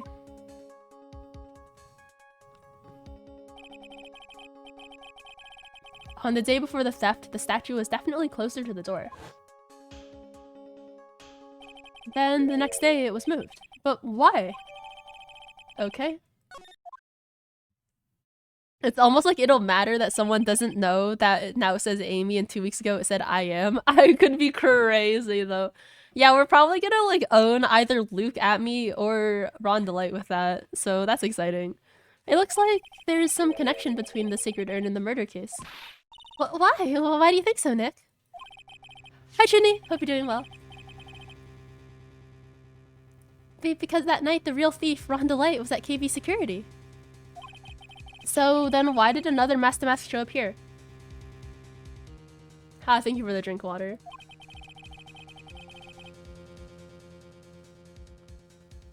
A lot of different things are pointing to one undeniable fact. One undeniable fact? The murder trial is starting tomorrow, but it looks like that thief is going to be making another appearance. Please, I need to hear Luke at me's theme again. It's so funny.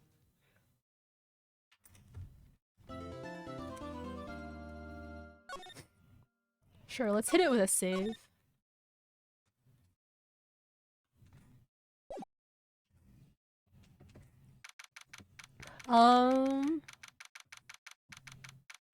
Let me go get some water.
Oh. Hello. Yes, so true. I forgot to unmute.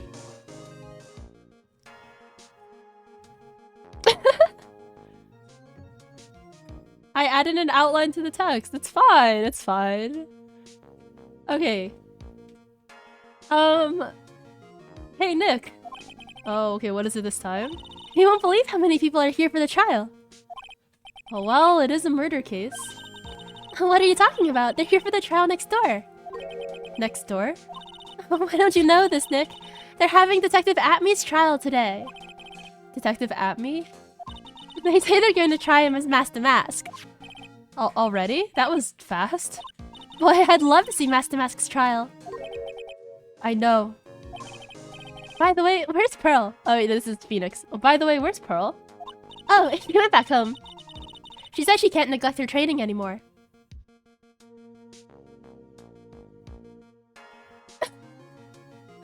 Okay, so no 8-year-old poggers. I know you don't like me. Oh, are we gonna have like Luke at me pop off again? Pearl has really gotten into her training lately, huh? Yeah, ever since that incident last year. Please, don't ignore me! Oh, Mr. Delight, good morning. No one likes me. No one would notice me even if I killed someone. Come on, don't be silly. Wait a sec. You don't mean you're the murderer? No, I'm just a poor thief. No, wait, that's not right. A thief can't really be poor. Now, let's see. According to Mr. Delight, from his second crime on, he was following a bunch of set plans? Plans that someone had been sending to him to help him commit the heists.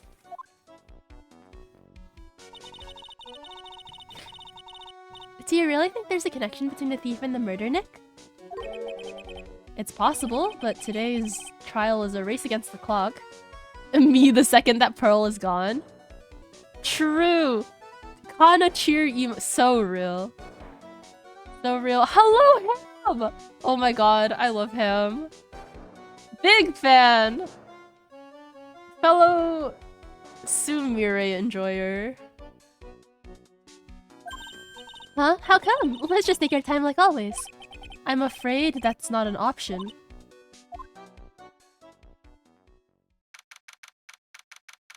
Okay. Oh. Guys, get the coffee counter ready! Coffee counter, coffee counter. Court is now in session for the trial of Mr. Ron Delight. The defense is ready, Your Honor. You're ready? Preparation is the last refuge of the weak. Okay, settle down, everyone. Let's begin with your opening statement, Mr. Godot. Ugh, he's got the judge in the palm of his hand yet again. Ron Delight is simply too young to be sent to war. That's all. I'm afraid I have no idea what that means, Mr. Godot. Ha! Then you need to get out more, Your Honor. Life is war, but that is exactly why you must be more precise in your wording. 1! That's all my statement means. You understand now, right? Yes, well then. Let me briefly summarize the details of this case. Wow, the judge is taking charge like he knows what's going on for a change! The victim is Kane Bullard, CEO of KB Security.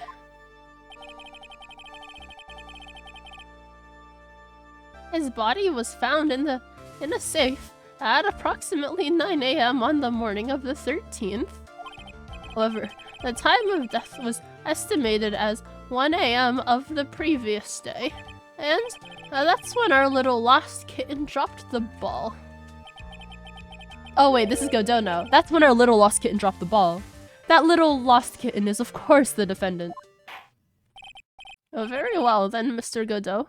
Please call your first witness.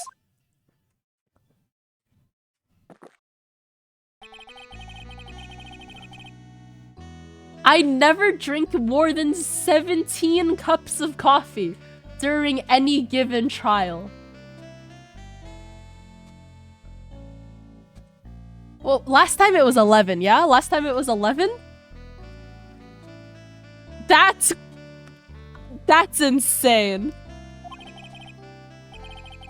But the first one is always the best.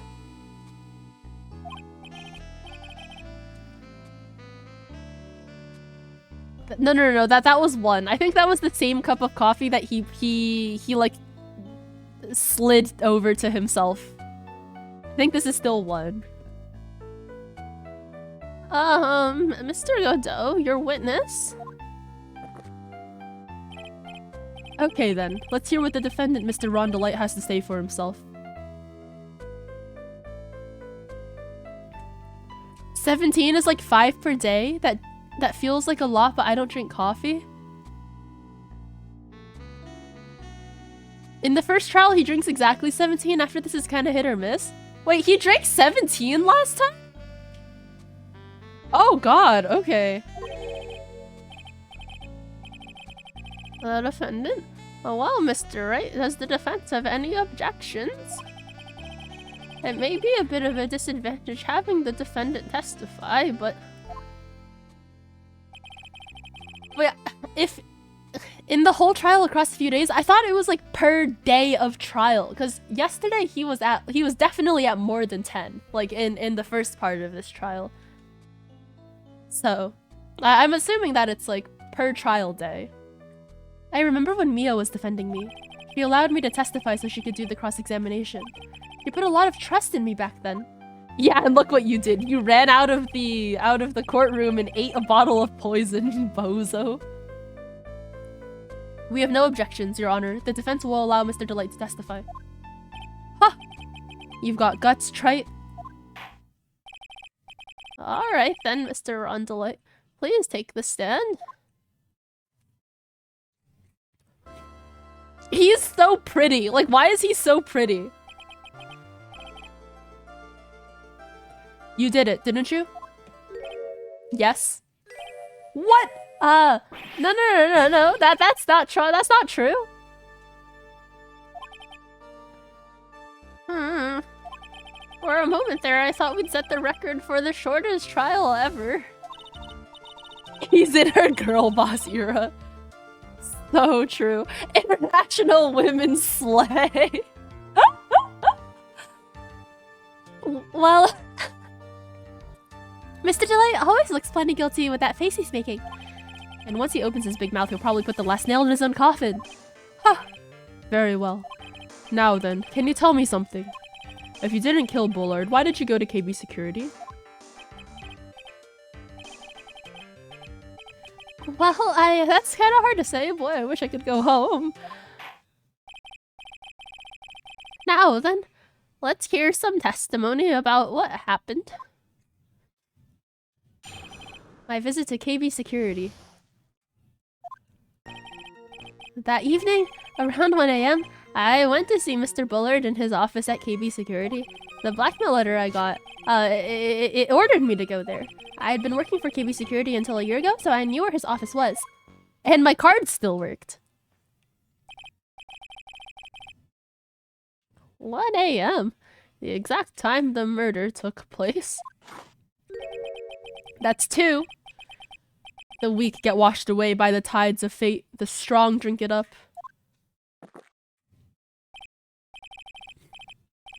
Huh.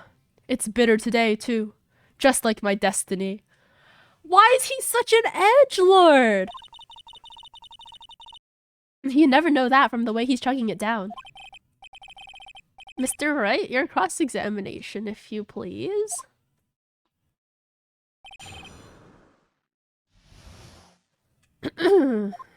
Let's see. From 6 AM to 6 PM? It's from sunrise to sunset, right? That sucks.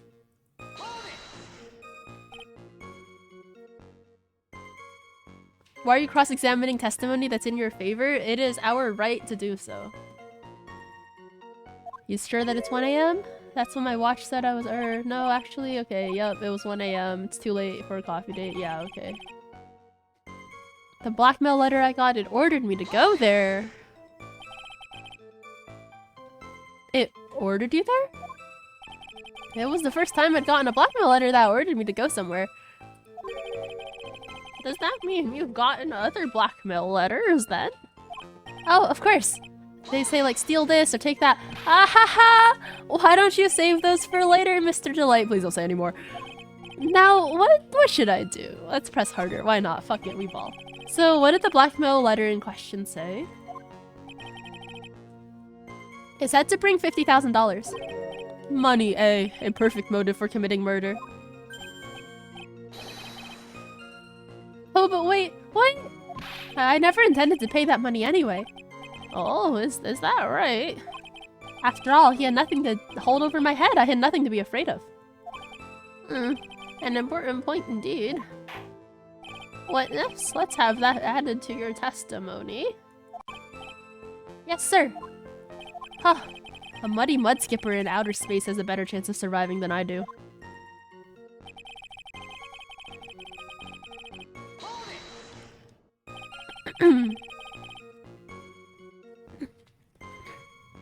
Come on, Phoenix, if Ron is Mask the Mask, he can't be the murderer. We proved that yesterday. Yeah, it's funny. We're gonna turn around and prove that Ron is Mask the Mask. Just what were you being blackmailed about anyway? The blackmail letter said, if you don't want your identity revealed, correct?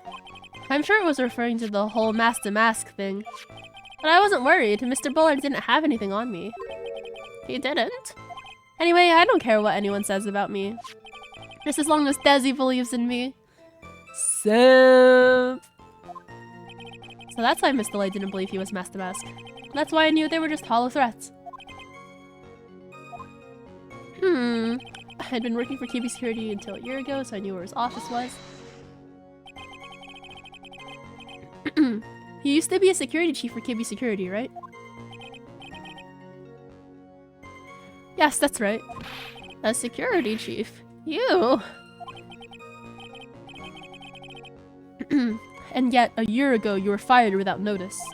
Revenge for an old grudge. A perfect motive for murder, wouldn't you say? This isn't good. Maybe I should change the subject? Life after being fired? Why? Yeah, why was he fired? Mr. Light, please tell us why you were fired from your job. Well... The world is filled with those who have said, I wish I had never asked that. Okay, then I take it back. Defendant, please answer the question. I needed money. You needed money? Well, you see, Desi loves to spend it. It's kind of her hobby. Not exactly the best hobby in the world, huh, Nick? I also enjoy spending money. What?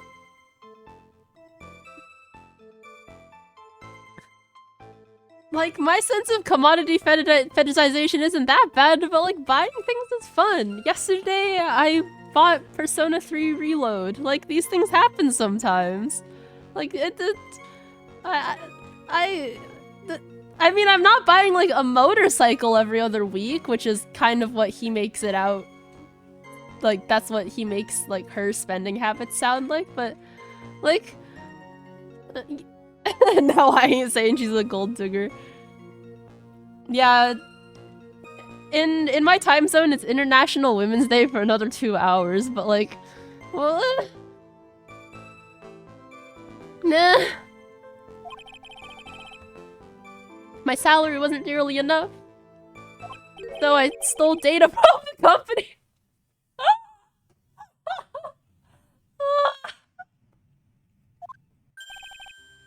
Come again? KB Security has a lot of security info on all sorts of companies. And since I was a security team chief, you stole some data and sold it. Oh my god, he is ahead of... Oh my... That's literally what the big tech companies do. This game came out in what, like 2002? Capcom ahead of its time. A true master thief. Yeah. I guess this was technically his first heist. Stealing, like, company data and selling it to third parties. He's in his Phantom Thief era. The Fifth doesn't exist in this world, does it? The Fifth pointedly exists in this world. But the Fifth Amendment doesn't have anything to do with that, I think. The privacy one is the Fourth Amendment. But like, if the Fifth Amendment exists, because they referenced it in a previous case, then surely the first through fourth amendments are also exist. Maybe they're not the same, but like, well, who knows? Mr. Bullard found out when I was fired immediately. What? I wish I had never asked that. I was somehow able to keep it secret and made it seem like I'd quit on my own. What is it, Nick? You don't look so good. Someone who brings harm to their company is fired as punishment. You'd do well to remember that. Thank you! Life lessons with Mr. Godot. He sure told you. So, you admit that you stole data from your company, is that correct? Yes, I'm sorry. This is a very important fact. Please add it to your testimony. Oh man! This whole thing just took a big turn for the worst, crashed and blew up. It's gonna take the jaws of life to rip this case from the clutches of disaster. Phoenix and his theater kid arc. He's fired me for selling company secrets, but Desi doesn't know about that. The blackmail threat didn't scare me.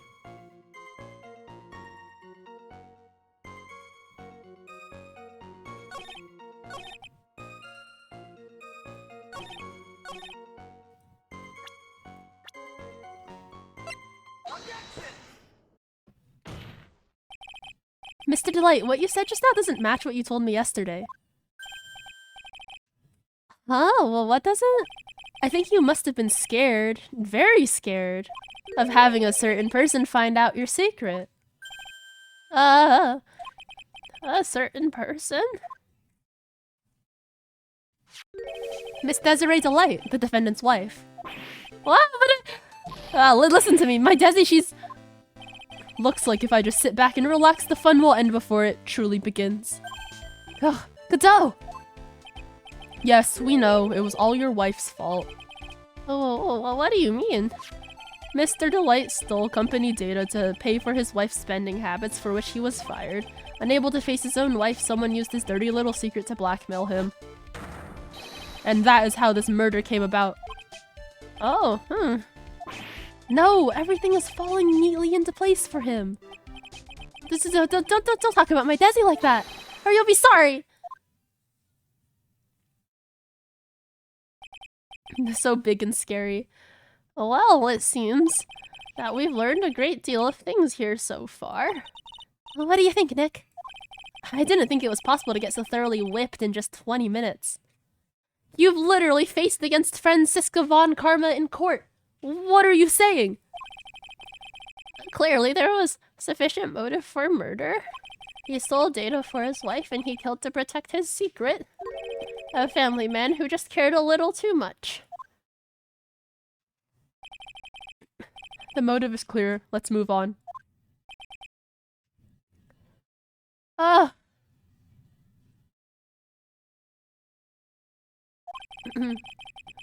What happened at the crime scene at 1 in the morning, Mr. Delight? Come now, tell us. We're all ears.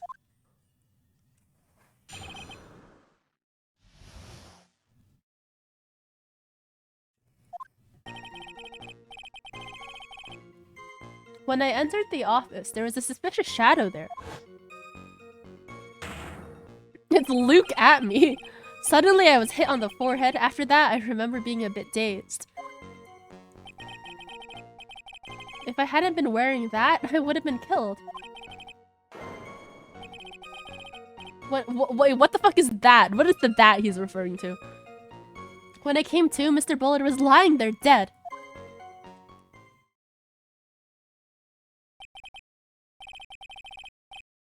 I see. Suddenly hit on the forehead, huh? I believe the detective from yesterday provided similar testimony. You said that the mask struck him on the head from behind. Of course, since that turned out to be the culprit himself, that was all a lie. Huh. No one's going to believe a pathetic lie like that. Whoa, what are you saying? I really was attacked.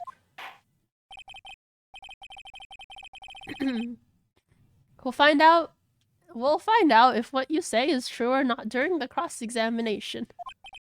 Got that, Mr. Trite? Don't go easy just because he's your client. 3.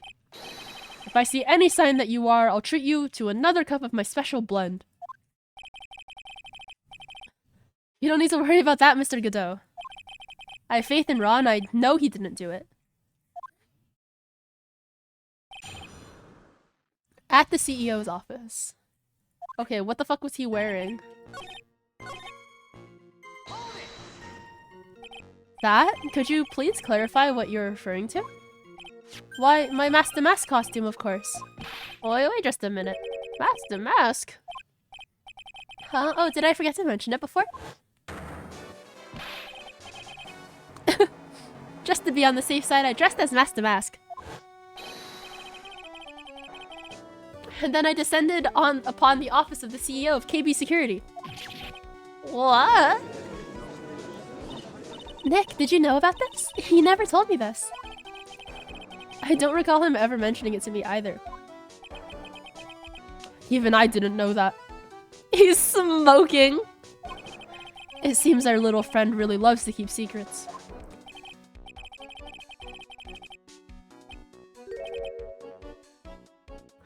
I'm sorry, I just never had a chance to mention it up until now. Oh, wait. That's not right. You know how sometimes things just slip your mind? Huh. My 6th cup of coffee is staring up at me coldly. How is he on cup number 6 already? He's only had 3. At any rate, we can't just ignore this new piece of information. Witness, please correct your testimony. We've only seen him grab if that's true.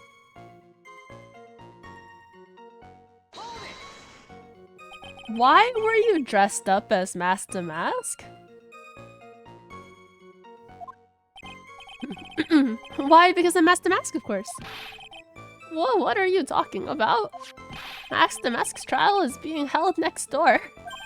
Yeah, I guess so. Anyway, at that time, I thought I was being blackmailed over the Master Mask issue. So I thought I should go as him just to be safe.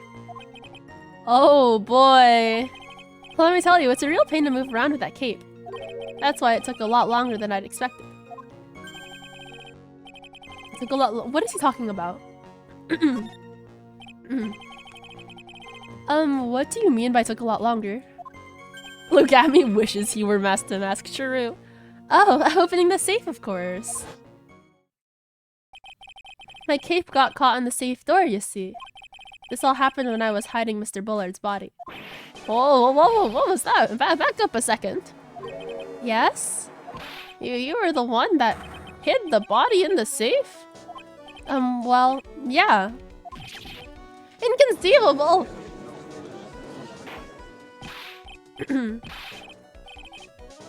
Why? Just why? What reason could you have? What were you thinking? Question. When does someone toss their dirty shorts in the washing machine? Oh, what? The answer is simple. When you get coffee on them. When they take them off. Okay. As usual, I have no idea what you're saying. Do you mean that Mr. Delight hid the body because he's the murderer? Ha! So you're not as stupid as you look. That analogy was crazy. His metaphor this time was really obscure. I love tampering with the crime scene. This guy being that stupid is unfortunately not that inconceivable. True. Mr. Wright, you don't mean that you knew about this whole safe business, do you? Oh, well, yes. Why am I the only one not in the loop here? Witness, make sure you add this to your testimony. Yes, sir. Uh-oh, looks like a storm front is moving in over the Fairweather Judge. Okay, Judge is Madge. I'd say he's Malding, but he's already bald, so... I panicked and hid the body in the... Oh, oops. In the safe it took it took... I don't remember the rest of that. Yeah, it took about 10 minutes.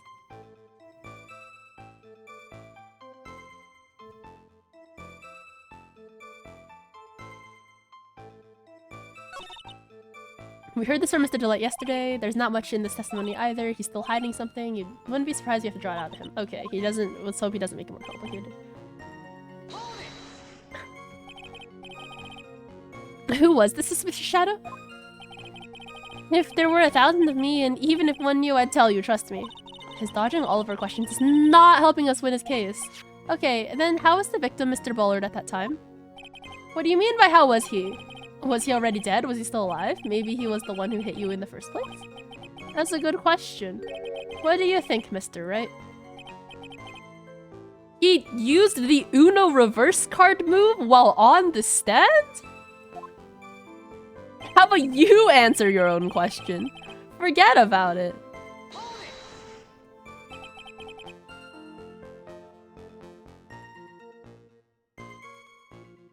Your forehead?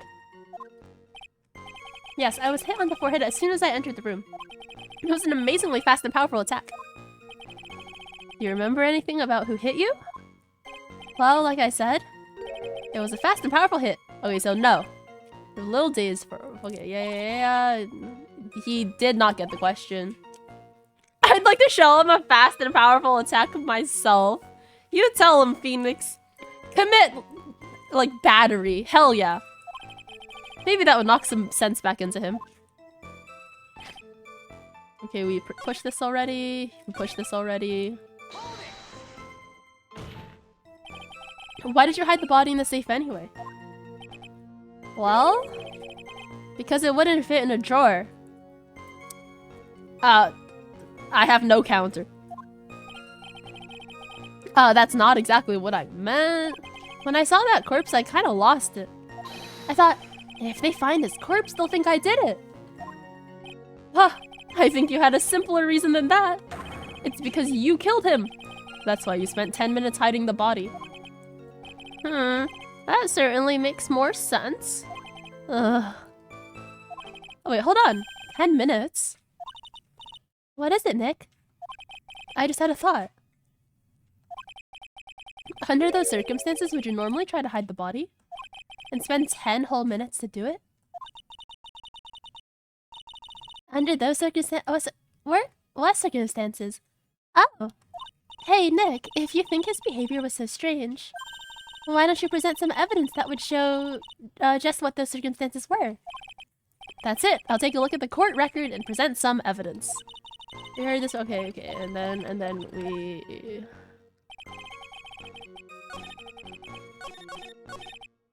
Aw, I moved past it. Sorry, let me go back.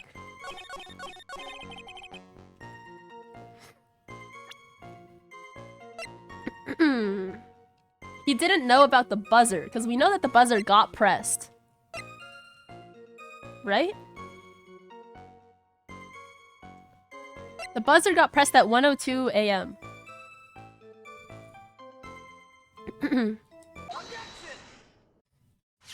Your Honor, could you please take a look at this record? What might this be?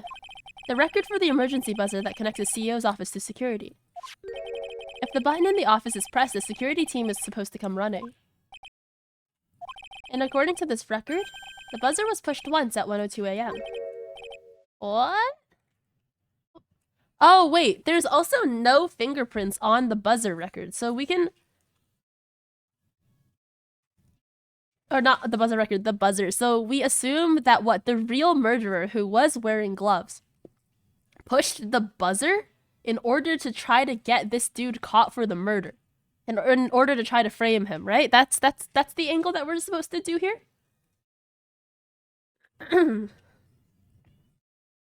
What? If Mr. Rondelite was truly the murderer, he would have ran as soon as that buzzer sounded. After all, a security guard would have been heading his way. Objection. Ha! Let's remember who we're dealing with here. He probably had no idea there were security personnel in the building. Up until 1 year ago, my client was working as a chief of security. There's no way he wouldn't have known about them. But, as it turns out, the guard never came. That was nothing more than a coincidence. The fact that the guard was a pathetic loser. A pathetic loser! Who had just gotten punched in the face by his ex's new boyfriend. That's like so much information that the court did not ask for, but I'm so here for Phoenix just airing all of Larry's dirty laundry. Absolutely slay, so true in base. And it wasn't anywhere in the vicinity, was not something Mr. Delight could have known. Huh, again, remember who we're dealing with here. It's a sure bet that Mr. Delight didn't even notice the buzzer going off. This buzzer's extremely loud. There's no way he could have ignored something like that. If he had been conscious, that is. Conscious? I can't tell if it's a one-sided friendship or not. I think it's pretty one-sided. It's like the happy, energetic one, and then Phoenix just puts up with his bullshit, and then that exact dynamic is replicated with Phoenix and Edgeworth. Except Phoenix isn't nearly as annoying as Larry is. But conscious? What do you mean by that?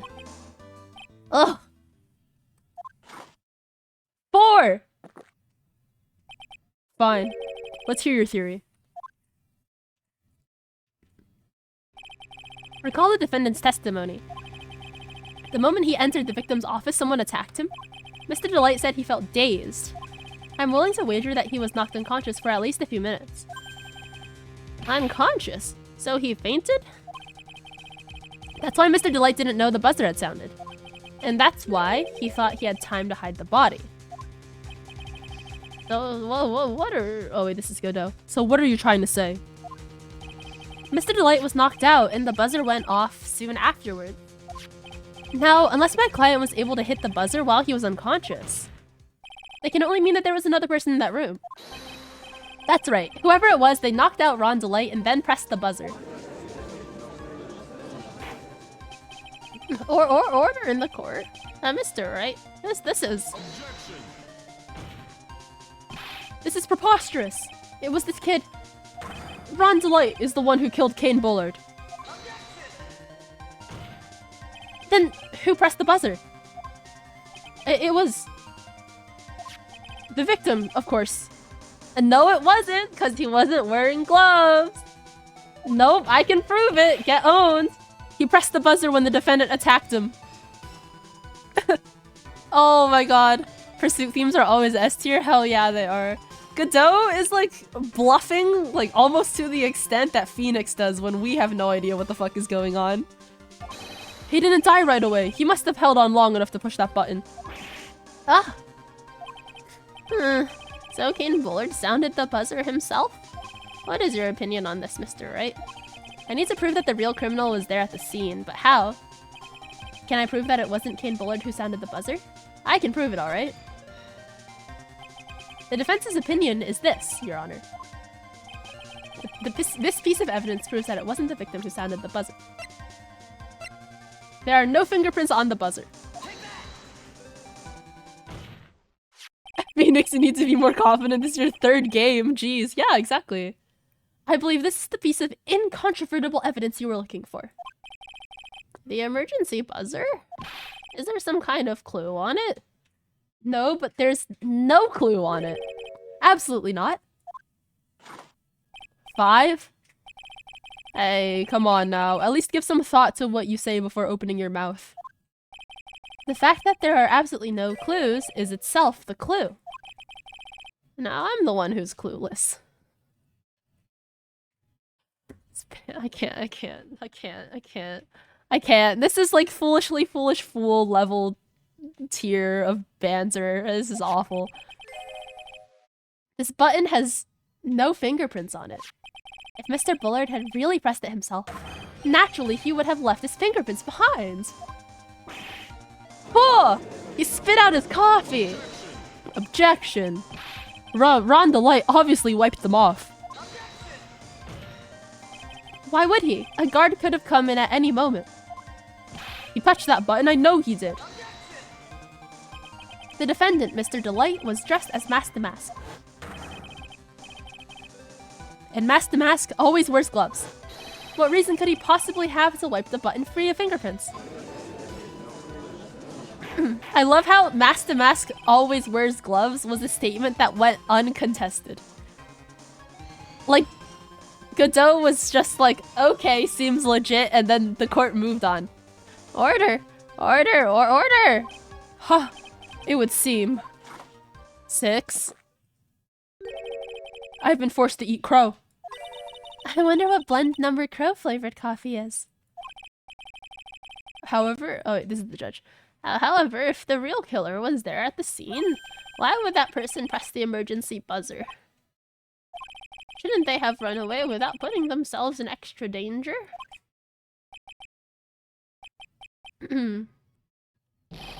What's with this awkward silence all of a sudden? Huh. It looks like you're fresh out of parlor tricks. They're on to you, Nick.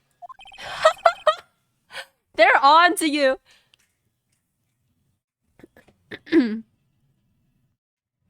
just give me a minute to collect my thoughts. The real culprit killed Mr. Bullet at around 1 AM. And Mr. Delight just happened to waltz in when the murder was taking place, right? The killer clobbered Mr. Delight and then sounded the buzzer. Even though security was supposed to respond right away if the buzzer was pressed. Security was supposed to respond. Time's up, Mr. Wright. Let's hear what you have to say. Very well then. Oh, you've got some guts. I like that in an opponent. Why did the real killer sound the emergency buzzer? To call the security guard to catch Ron Delight, murderer. The killer knew that if they pressed that button, a guard would come running. And that was exactly what they wanted. Do you mean to say the killer called the guard on purpose? Yes, although, as it turned out, he never showed up. Because he was getting his clock cleaned at the time. Huh. What a touching story. They're saying the killer had a change of heart and called the guard to turn himself in? And yeah, no one suspects the Larry Butts incompetence. You hate to see it. No, I'm not. When the buzzer sounded, there were 3 people in that office. The victim, Kane Bullard, who was already dead. The defendant, Ron Delight, who was out cold. And the 3rd person, the real killer. Oh, we're blaming it on Luke at me a 2nd time. Let's go. Hypothetically, yes. Now then, in this situation, if the real killer made an escape, what would happen? The only ones left in the room would be the victim and Ron Delight.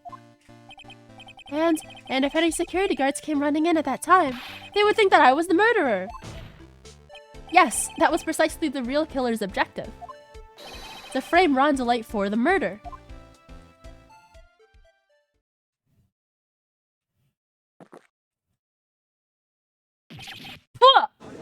He drank coffee just to spit it out. Order. Order, order. Huh. It would seem. 7, I think? I've been made to eat my words once again. Actually, you've been made to do a spit take with a cup of coffee. Mr. Wright, who was it? Who was it that tried to frame me? Oh, wait a second. I'm the one and only Mask to Mask, so... You kind of wish the game didn't give you Luke at me silhouette. Seems too obvious pushing you to believe he did it. Yeah, a little bit.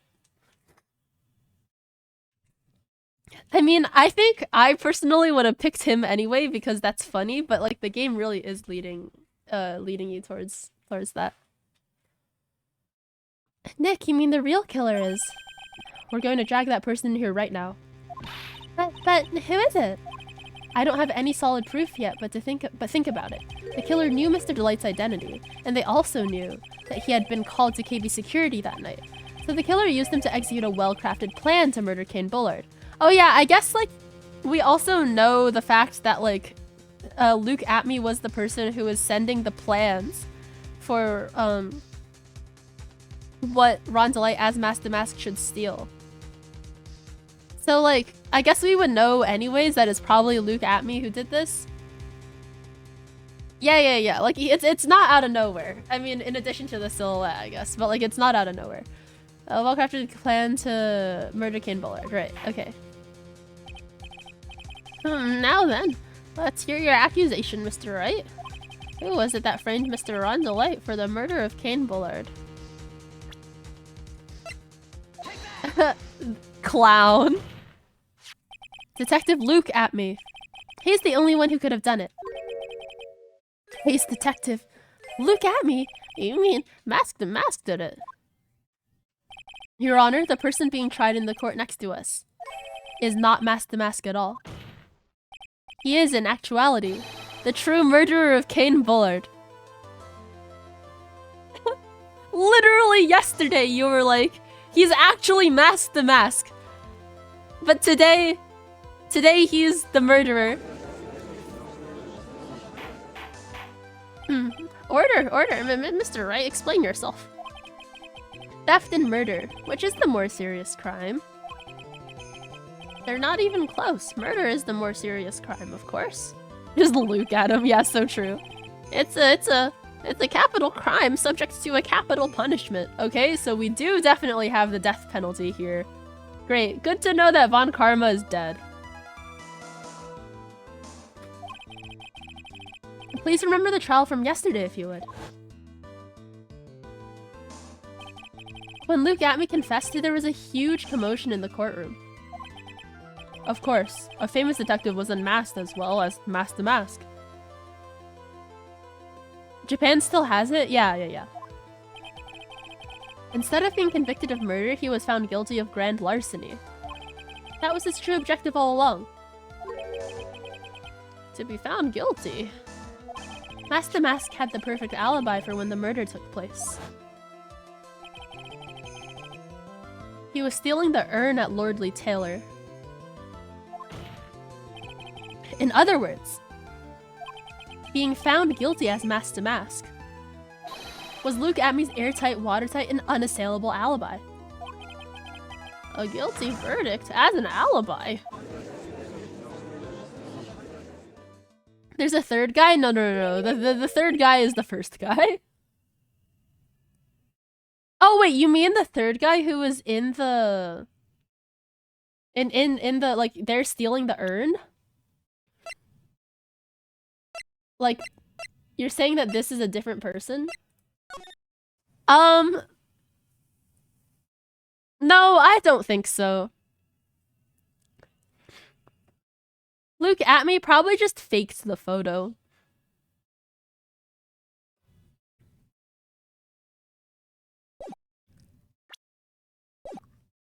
You know, it's almost time. For what? For Luke Atme's verdict? It was a pretty simple trial, after all. If we're going to stop this trial and stall that one, we need to do it now. Of course, that's assuming you have proof that the detective was the one who committed the murder. Mr. Luke Atme's trial has indeed attracted the attention of the entire country. If we were to intrude and fail to provide adequate proof of his true crime, Mr. DeLite would be left with no grounds for appeal. Am I really sure about this? Huh. A bet's only good when your life's the ante. Mr. Wright, I believe in you. Mr. DeLite. So, please, I'm begging you! Thanks, but my decision will determine the rest of your life. Can I really risk your life like this? Oh no! The Mia Fey flashbacks are back! Phoenix! Well, what was that? Don't stray, Phoenix. For your client, take the path of trust! Oh, God, it's game 3! I thought we were over this bullshit! Oh my god. That voice! It sounds like... Mia! Your Honor, the defense requests an immediate recess. Huh. So that's your answer, huh?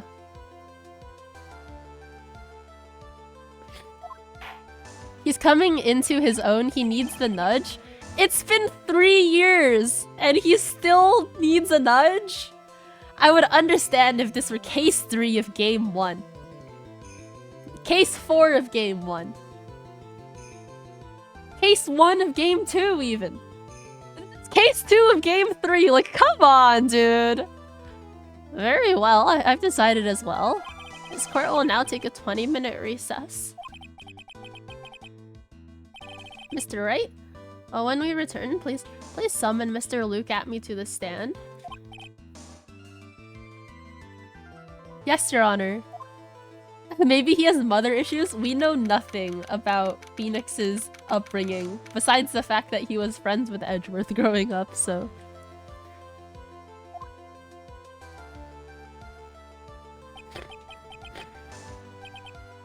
Well, sir, Detective Atme. I have to say, Mr. Payne, you performed splendidly. Oh no, so Detective Atme, you were the one who... Huh? Different judge reveal!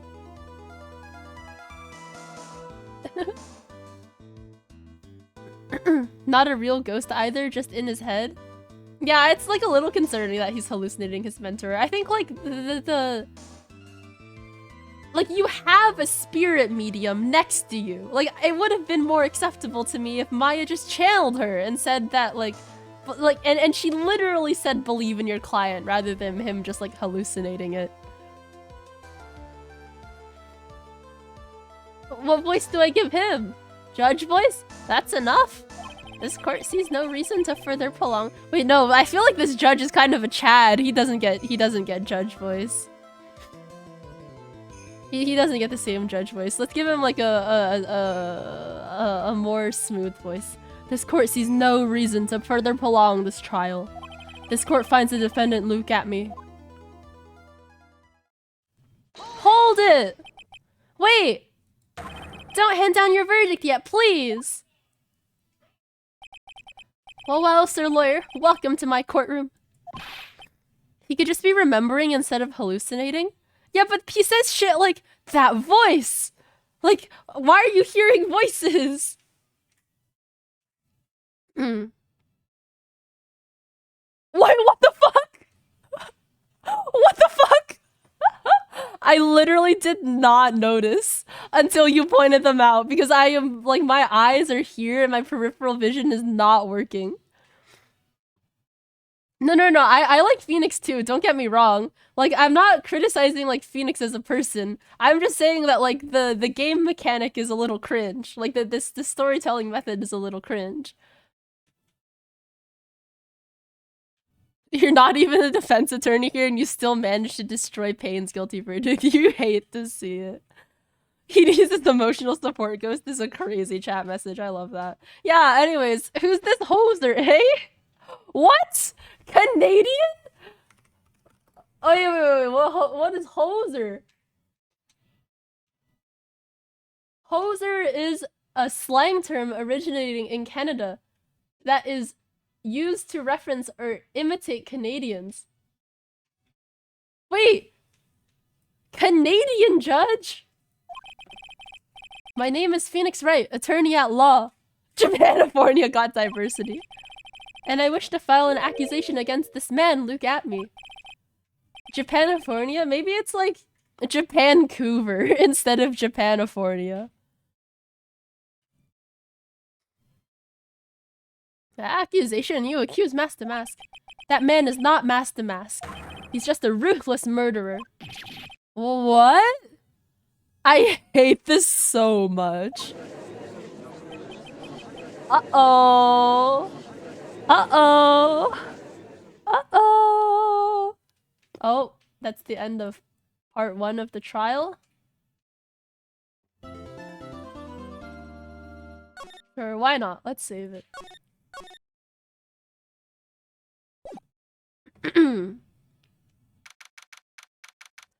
October 14th. Wow, I need to drink water. Sorry, one sec.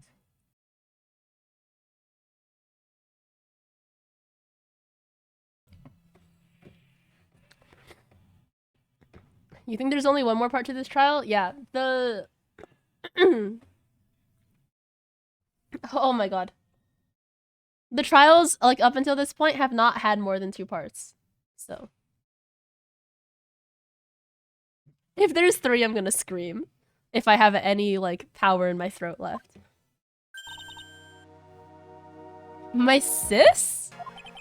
I could have sworn I heard Mia's voice. So then she's still alive, inside your heart. I hate this. This is like everything that I dislike about Fairy Tail in one line of dialogue.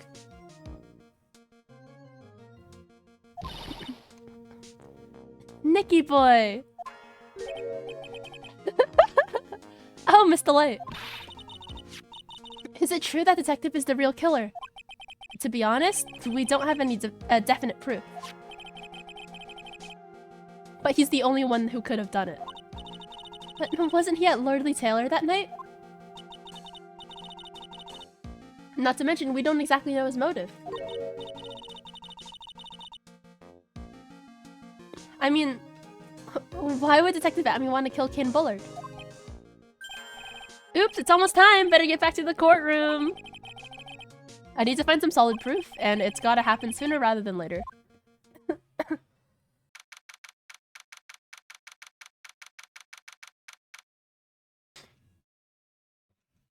Okay, we're in the courtroom now.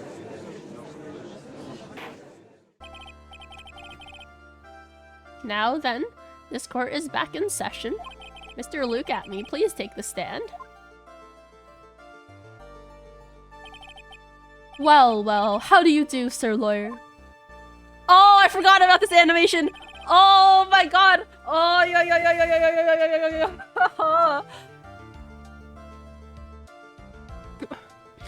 I never would have thought to see you acting so recklessly.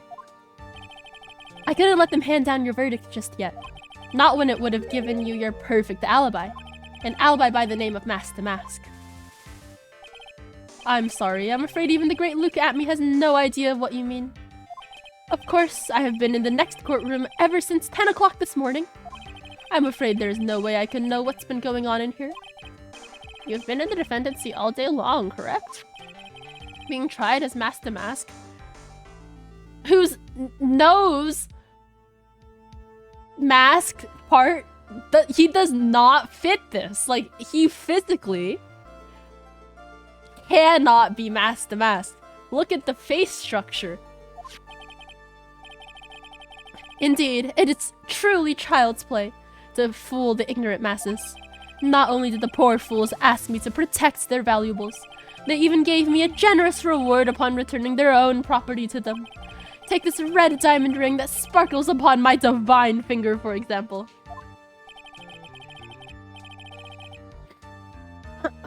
Why do you think the ridge is there? It's to hold his nose? You think he like bends his nose upwards in order for it to fit under the mask? That's why that ridge is so long? So you continue to insist that you are in fact Mask to Mask. It bends upwards like this? That's pretty crazy. Of course. Very well then, Luke Atme. Oh, this is the judge. Very well then, Luke Atme. Let us begin with a simple question. On October 12th at 1 AM, Ken Bullard was murdered. Where were you at that time? Bro's nose is like Usopp's. True. I mean, this is more triangular and Usopp's nose is just like a cylinder. But yeah. Real. One without knowledge lacks even knowledge that he should be ashamed of himself. But don't worry, I will not hold it against you, Sir Judge. Thanks. Yeah, this is cup number 7. Alright, Mr. Atme, the night of the murder. Speak! If that's actually the case and it's a piece of evidence, you're gonna lose it. No, I doubt that. It's been 10 years since I first saw this game, and I still cannot get over how Luke Atme looks like a swordfish. True. We're all ears. As you wish, Sir Prosecutor.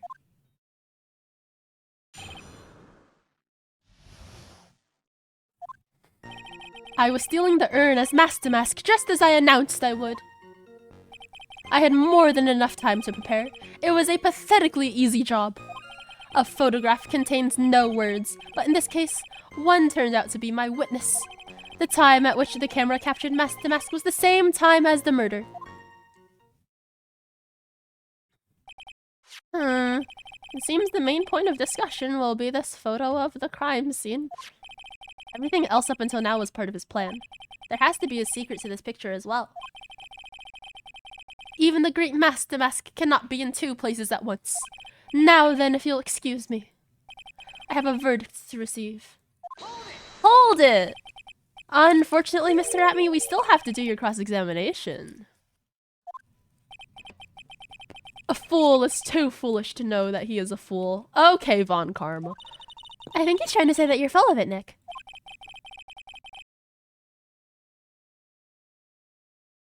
A thief is claiming that the photo he should have been trying to avoid his savior. Yeah, to be fair, he doesn't know the stuff about the Amy, like, I am stuff, so... Well, let's see. The only thing that's full of it is his alibi.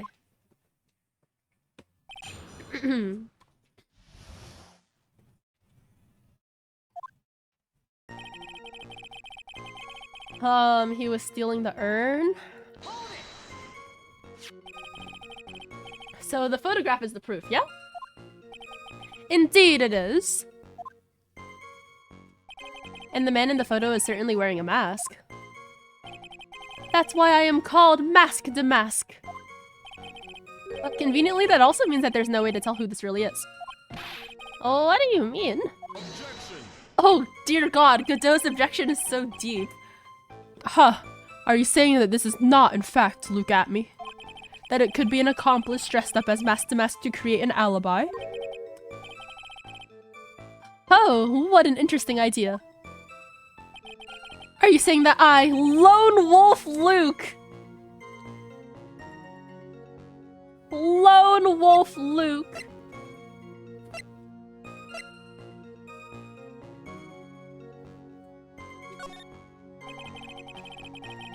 if Luke Atme was at the KB security during the murder, then the Mask Damask in this picture has to be a fake. But then there really was an accomplice.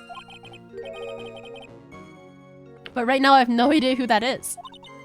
I don't have any idea right now either. Face's objections are just what that guy wants. There's gotta be another way and I'm gonna find it. And more than enough time to prepare is a pathetically easy job. I believe Adrian Andrus hired you at some point? That's right. That was over 20 days ago, if I'm not mistaken. You sent the calling card to Lordly Taylor 10 days before the heist. That would mean you sent out the card after you began your security watch, right? Indeed. There was no reason why I couldn't do both jobs at once. It was the perfect opportunity to steal my latest target. I see. You truly are evil, aren't you? Yeah. Yes, evil is what I am. Hey, Nick, isn't there something odd about this? Detective Atme was always proud of his ace detective skills, right? But if the urn was stolen from Lordly Taylor while he was the only one watching it, he'd have no way to maintain his perfect ace detective persona. You know, that's true. It is kind of odd.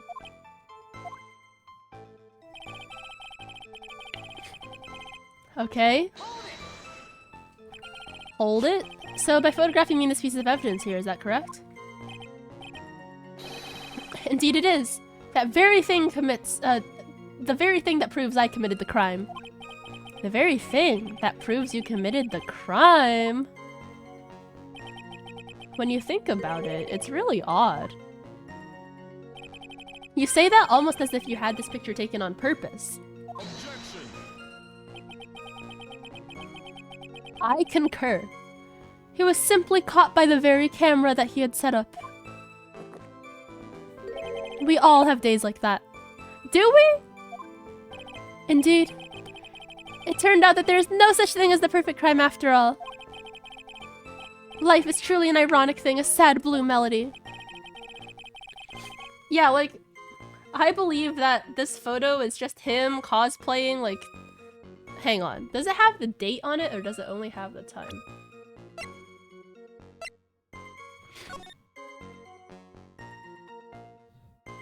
Couldn't this have just been the previous day? Like, it doesn't actually have the date on the photo. Although it does say that the camera went off around 1 AM. I don't know how that works. But I'm sure that the game has an explanation that I'm not confident that I'll like. If he's truly the killer, there's gotta be something phony in that photo. Okay, yep, sure. The time at which the camera captured Master Mask was the same time as the murder. Hold it! About the camera that took this photograph. Oh, come now, it's all too clear what you're thinking. Huh? You think I altered the timestamp on the photograph, don't you? Yeah? Yeah? I'm afraid that's impossible. The camera was set up by Lordly Taylor, and on top of that, it was Lordly Taylor's staff that printed that picture's data. Unfortunately for the defense, there's no way that picture could have been altered. I see. It looks like I'd better find something else that could be suspicious. So this alibi is false? It has to be, or he couldn't have killed Mr. Bullard at KB Security. But I'm not really spotting anything unusual. There are two possibilities. Either the Master Mask in the photo is a fake, or the photo itself is.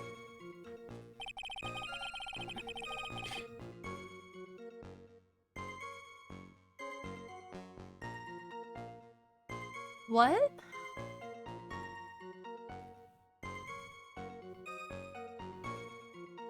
Is it an issue with the statue? So by photograph, you mean the piece? Okay, yep, this is the same.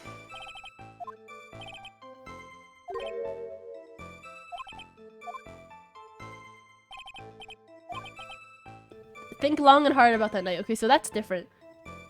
With the basement warehouse and this picture that supposedly captures it.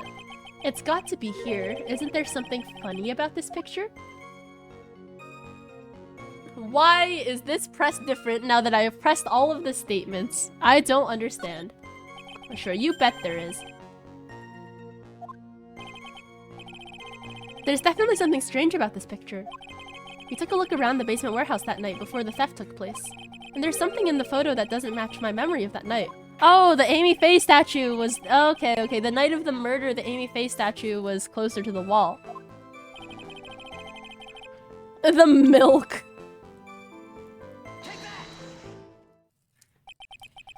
The funny part is right here. Why, this is a blood stain. Ah, blood. Now this case is getting interesting. Oh, Howard 2004 black and white photography. Not exactly. The stain is actually pink paint. Oh, no, just paint. And peach colored at that. Peach colored?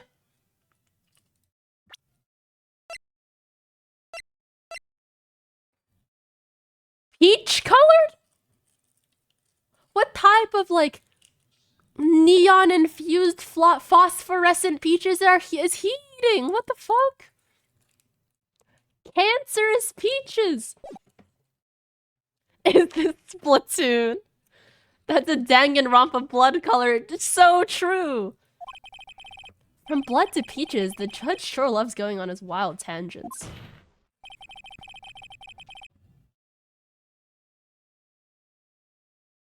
The problem with this photograph is not the paint. The problem is, when you consider the layout of the basement warehouse, it turns out that something that should be there is nowhere to be seen. Uh-oh. I like how we're doing the brah, brah, brah, like, bit with the noise. They didn't do that in previous games. Well, Mr. Wright? What is supposed to be in this picture instead of the paint stains?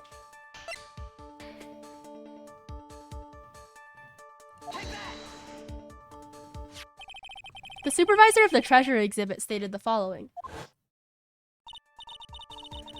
There's good reason for that. On the day of the crime, around noon, a golden statue just happened to arrive from the mountain training hall. I realized that the statue would be the perfect size for covering up the paint stains. That's why I put it where you first saw it. I myself was there the night the theft took place and saw the statue in that spot.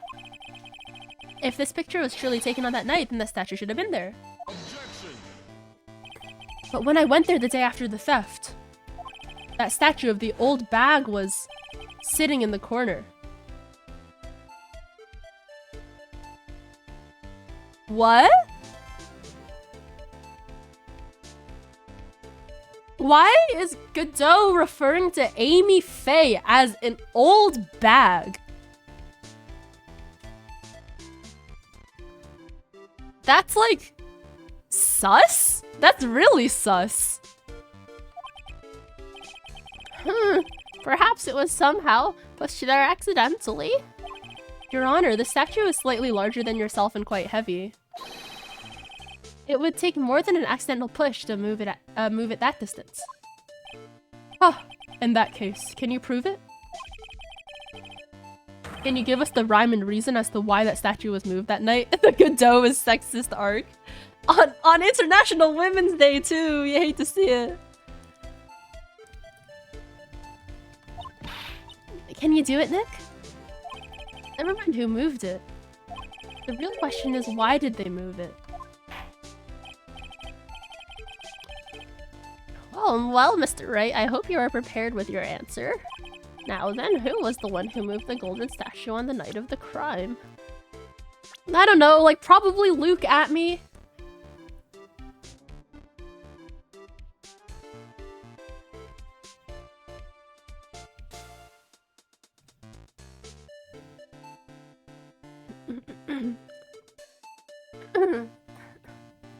Godot only hates Wendy old bag, don't worry guys. But he referred to Amy Faye as an old bag.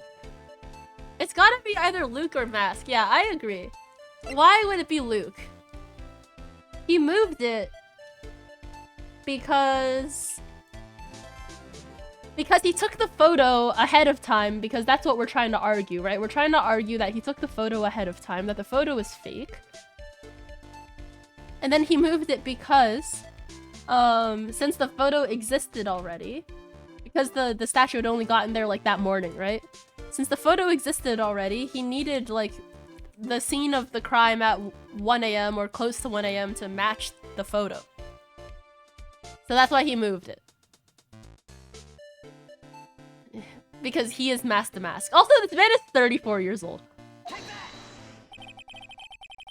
Okay, yeah, that's the hypothesis. The one who moved the statue is none other than Luke at me! Come now, Sir Lawyer. There you go again on one of your strange delusions. Mr. Wright, what basis do you have for your strange delusions? It's very simple. The witness was the only one in the basement warehouse that night.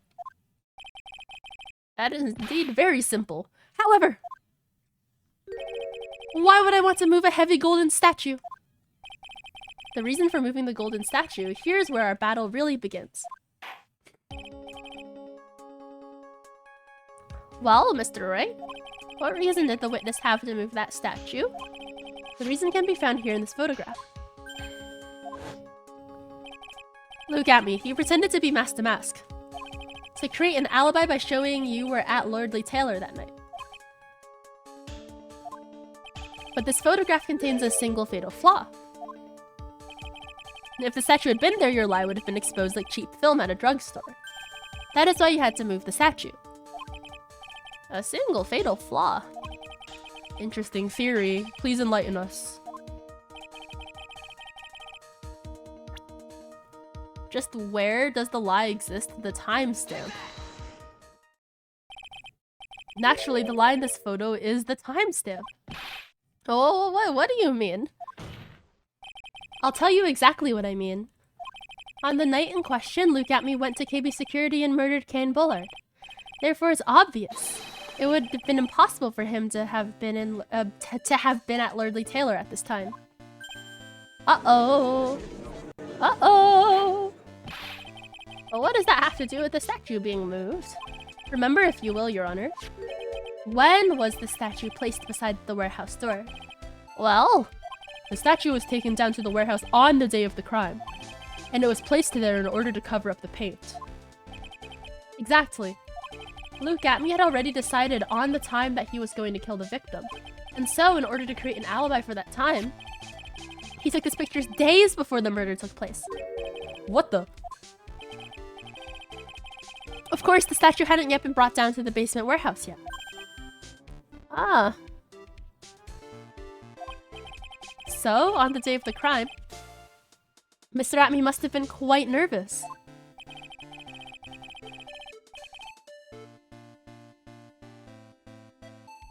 What the fuck? As nervous as a long-tailed cat in a rocking chair factory, so to speak. I have no idea what this means.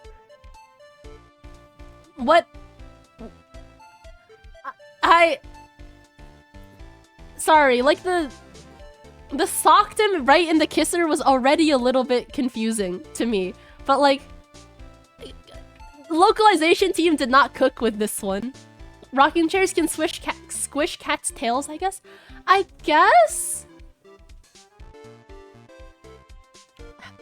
guess that's what, but like, I don't know about that one, you know? Why? Because something that wasn't supposed to be there had been brought down and placed where it wasn't supposed to be. This game was before our time? Oh, so you finally concede that I'm not 64 years old? And that is why Luke Atme had to move the statue on the night of the murder. The only thing you're missing is a motive. Narrative says Luke's the killer, but why?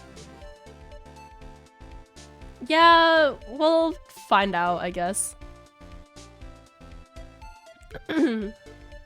He did it to make the room match with the way that had been in this photo. Yeah, okay, yes, true.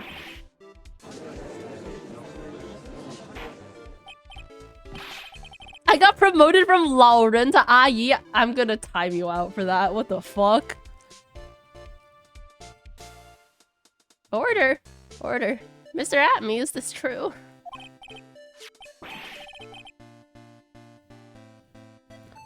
No, I'm not fucking old. Jesus Christ.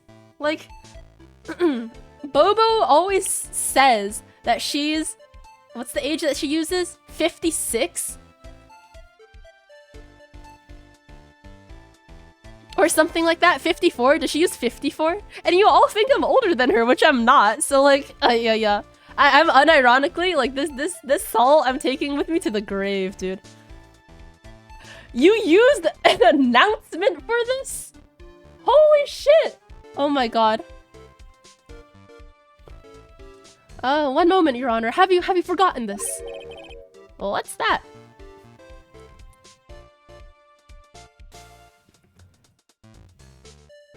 Well, what's that?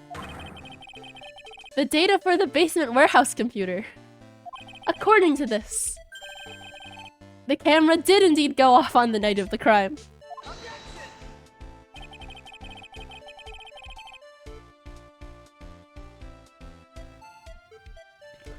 It's true that the camera had been set up by the Lordly Taylor staff. However, the program was used to manage that data was yours. That alone would have allowed you to tamper with the data.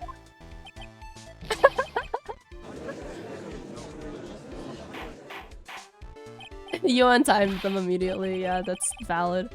Order! Order! Mr. Godot, what is the meaning of this?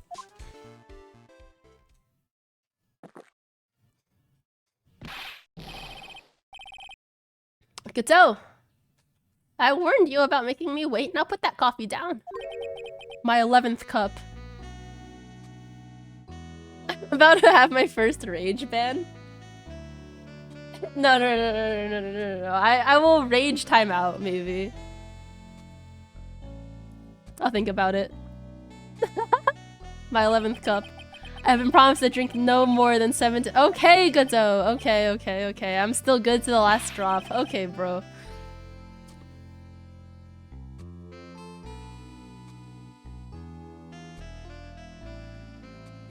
What the fuck? However, the defense has a very good point. A good point? So what? We are all but travelers on a road of infinite points. I can't. I think he's got his points mixed up with his other points. So you say this photograph was taken ahead of time, and that the statue was moved in order to make it match. Poatriz! Is Jiejie okay? I guess Jiejie is acceptable. Considering that TikTok used to call me like the M word which shall not be named, Jiejie is entirely acceptable. Oh, okay, it's a very interesting idea, however. There's one point that can't be denied. Which is? I guess this is his 12th cup of coffee? Or 8th that we've seen? That it's only a possibility. Men that are trapped by the chains of maybe can never reach their dreams. That's very true. Oh wait, this is the judge. That's very true.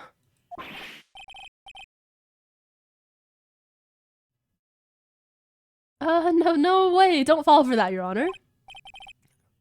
You use that word in Kana's chat just to learn that I inspired her to ban it? Yup. Yup.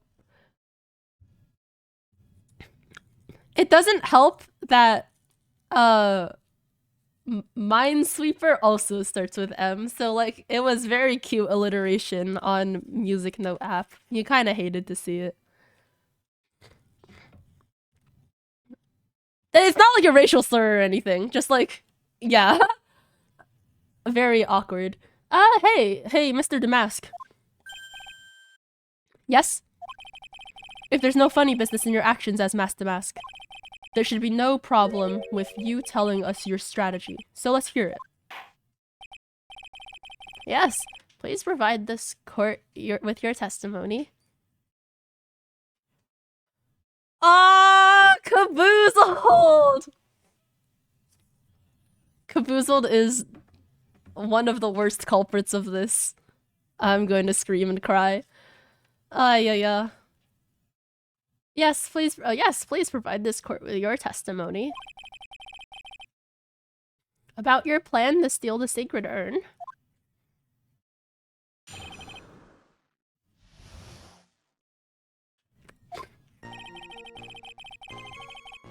Okay. I first received the request from Lordly Taylor about 20 days ago. The urn was placed in a box in Zvari! It was then sent to the warehouse. Hence, I was actually unable to see the urn for myself until the day of the crime. I knew it was an extremely valuable treasure, so I sent my card 10 days beforehand.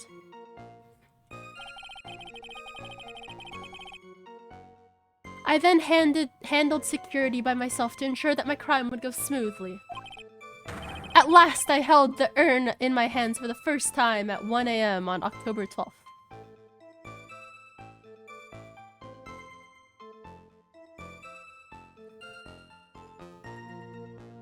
Zynox, hello! Big fan! I hope you're doing so well. Mold! Is it just something that means old? No. Like, yeah, it's... I mean, fucking Ham said it already. Zynox say the I can't with you! Oh, yeah. That's pretty much all stuff we've heard before, isn't it? Yeah, but we will find the truth hidden in the nuggets of new information he gave. Witness, you're sure there are no mistakes this time? Minesweeper professional. Thank you, bestie. Zvari. The calm Zvari with no exclamation point after it. Very well then, Mr. Wright. You may begin your cross-examination. Okay.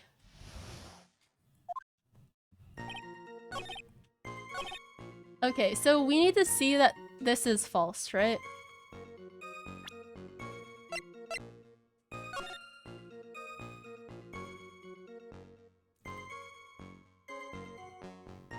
I will be coming to Purloin, the most priceless work of art on display in your Treasures of Khura'in exhibit. Take care of the speckled urn, won't you?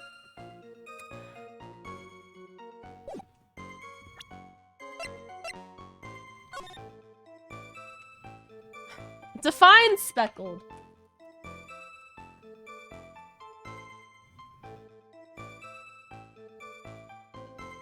Okay, according to Merriam-Webster.com,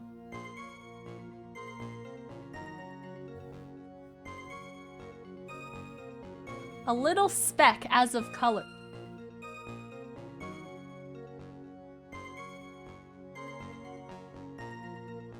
Dotted or covered with speckles, especially flecked with small spots of contrasting color. Okay.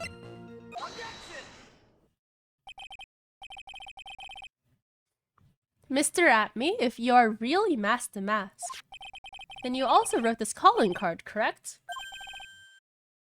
But of course! Is there a problem with that calling card? Allow me to read a passage from the calling card that Master Mask had written.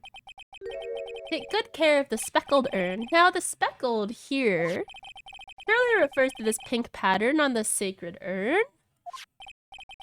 Yes, that is true, but so what?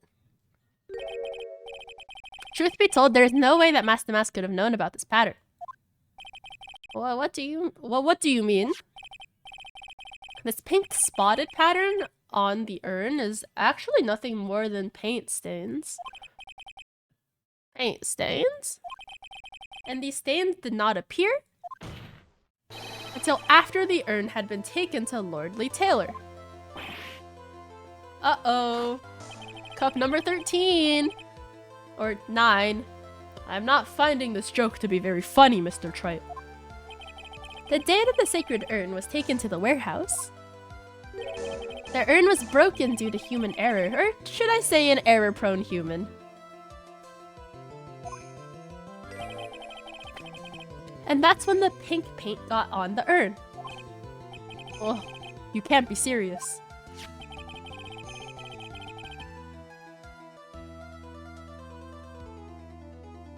This one in particular is frustrating because the urn has always looked speckled. Yeah, that's true. I mean, well, this one is from the cracks. Like, I wouldn't characterize this as speckled, but I think that's like a bit of a vocabulary moment. Like, I absolutely did not know what that meant.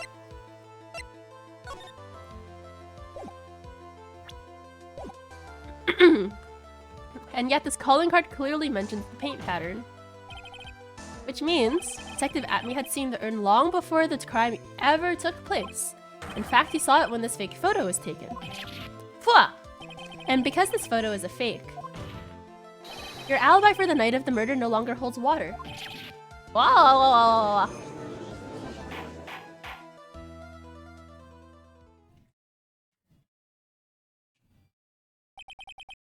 Witness, do you have anything to say for yourself?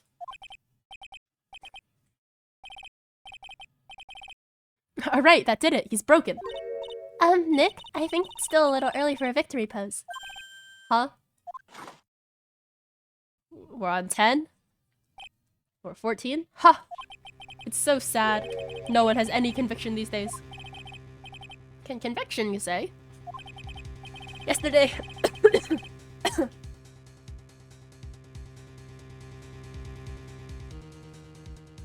sorry. Yesterday, we all decided unanimously that this man was Master Mask. And now we're calling him a murderer. You don't think we're being a tad fickle? That's a good point.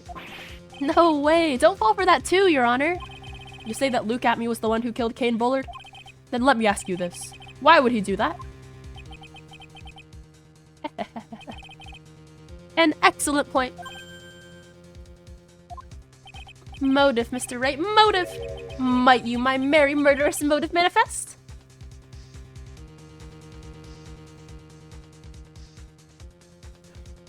You know, I guess like Minesweeper Mommy is better than like Minesweeper Murderer. This is a lot of alliteration. Nick, he's getting his second win. If he prepared an alibi and pinned his crime on Rondelite, as you say, He must have had a very strong motive for murder. The only one with any motive we've seen is Rondelite. Isn't that right, Detective? Indeed. According to my own research, the boy's motive is clear. Minesweeper murderer motive manifest. Thanks, Zynox. Without a motive, it's nearly impossible to prove guilt in a murder case. No, then, maybe you can enlighten us as to what the defendant's motives were. I'd be honored to, Sir Old-Timer. Sir, wait, I gave him the wrong. Whatever, it's over. My throat is dying, and so are my brain cells. They're doing everything they can to make Ron look suspicious. Despite our lack of hard information, this may be our only chance.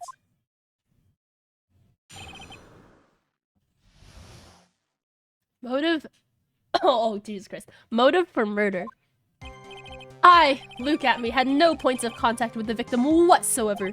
Kane Bullard decided to investigate Master Mask and simply mistook who he was. It was Mr. Bullard who wrote this blackmail letter and sent it to Rondelite. And it was again Mr. Bullard who harbored a grudge against Mr. Delight for his betrayal. Mr. Bullard's mistake is quite excusable. The defendant truly believes he has masked a mask. And that is why Mr. Delight saw it fit to kill Kane Bullard. Truly a tragedy.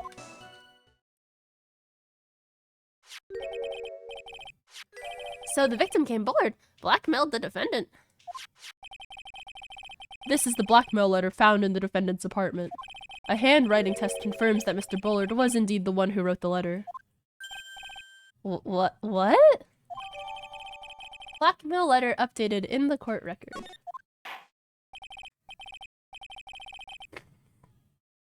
Okay.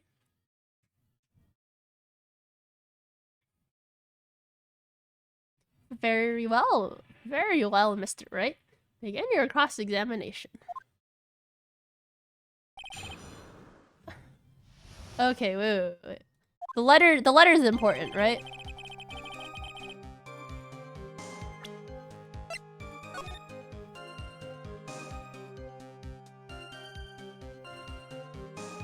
It's not addressed to anyone. If you don't want your true identity revealed to the world, come to KB Security at 1 AM on October 12th and bring $50,000. If you don't, I'll take that red diamond you received the other day instead.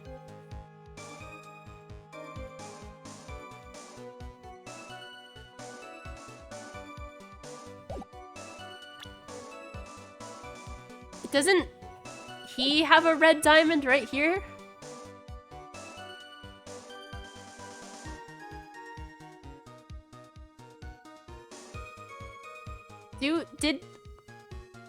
Yeah, he was literally just flexing it too. Yeah, true.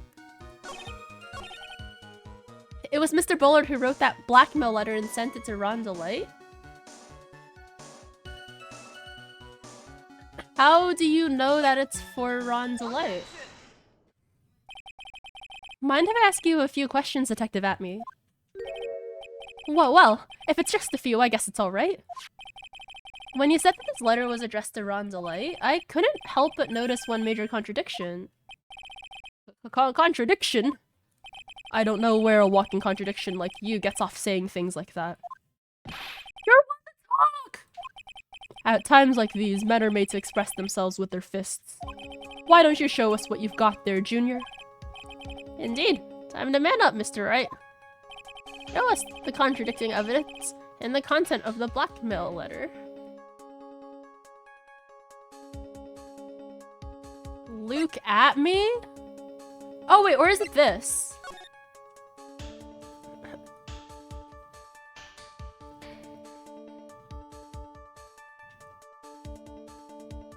Because this is blue. If it's Rondelite...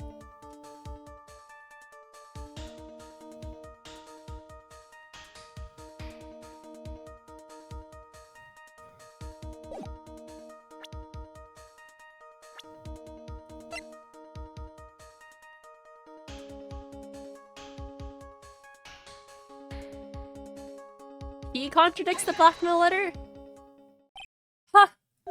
A little 2-1 punch like that wouldn't even phase me. I think you mean 1-2, but Mr. Right. Try thinking things through a little more, but finding fault with okay, fine.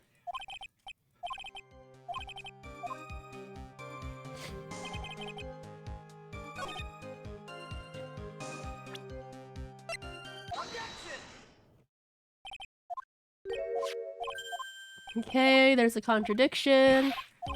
It's red. It said red, but he stole a blue one. That's what the game wants, right? Not... It's red and it's addressed to Rondelite, and it's not addressed to Rondelite, and it's addressed to Luke at me instead. Fucking fine! Take a good look at this newspaper clipping. It contains a picture of the tear of Amanon, the stolen jewel. Well, what about it? The problem is this jewel's color. Color? Oh, this is good. Color. I'm not much for discussing color myself. According to the clipping, the color of the stolen jewel was blue. However, in the blackmail letter, a totally different jewel is mentioned. I'll take that red diamond you received the other day. Red? Red! Which means, the red diamond described in the blackmail letter is not the tear of Amanon that Master Mask stole at all. And your point. Oh, and your point is, Mr. Trite? So you are trying to say that this blackmail letter was intended for someone else? That is what you're trying to say, right, Trite? That is what you're trying to say, right, Mr. Right? Well, that is what you're trying to say, right, Nick? Yes! This is who Kane Bullard was actually blackmailing.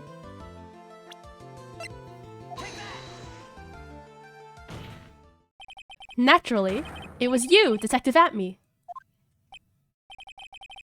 You have some sort of basis for that claim? You have been personally involved in every single Master Mask case. And in the last case, you recovered what was stolen and received a jewel as your reward. A jewel? Probably the one wrapped conspicuously around your finger. That red diamond ring. That is the diamond referred to in the letter. Which means that Kane Bullard wrote that letter in order to blackmail you. Ah!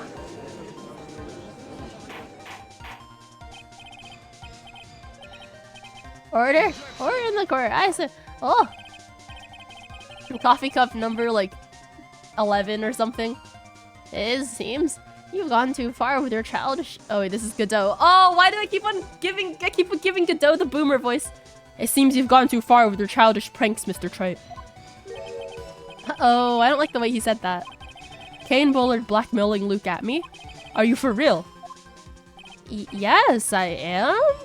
Nick, come on, stand up to him. Then answer me this. The blackmail letter contains the following passage.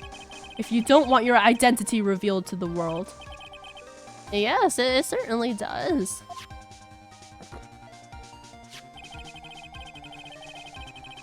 Kane Bullard threatened to make Luke Atme's identity public knowledge. An identity he wanted to keep secret. So just what was that identity? Well, he was blackmailing Rondelite. That's pretty sus. Atme killed Kane Bullard because he was afraid of his secret becoming known. What was the identity he wanted to keep secret? This is what it all comes down to, Nick. The identity that Luke Atme wanted so desperately to keep secret was his identity as... a blackmailer? He's obvious. It's not Ace Detective because he's very happy to parade himself around as an Ace Detective. It's not Mask to Mask because he's come out like in the past 2 canon days as Mask to Mask. So I guess he's blackmailing fucking Rondelite. Sure, why not? Luke Atme was a blackmailer. Objection! Hey now, isn't that a little different from what you've been saying? You said that Kane Bullard was the one blackmailing Luke Atme. Are you saying that Atme was blackmailing someone else on top of that? Ah, you have to admit that does sound a little odd. It's not odd, it's the only thing that makes any sense. Kane Bullard was blackmailing Luke at me. But Rondalite was also being blackmailed by a certain someone. The fucking Rondalite theme starts playing.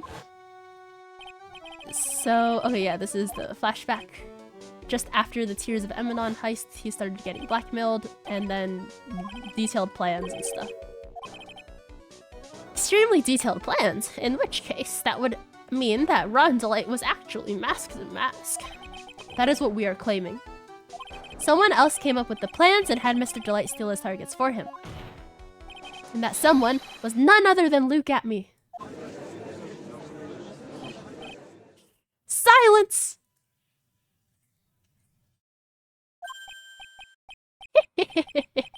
Now I see.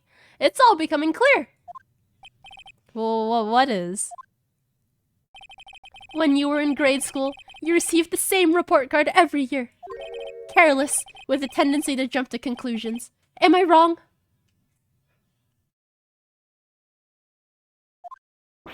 Oh, how did you...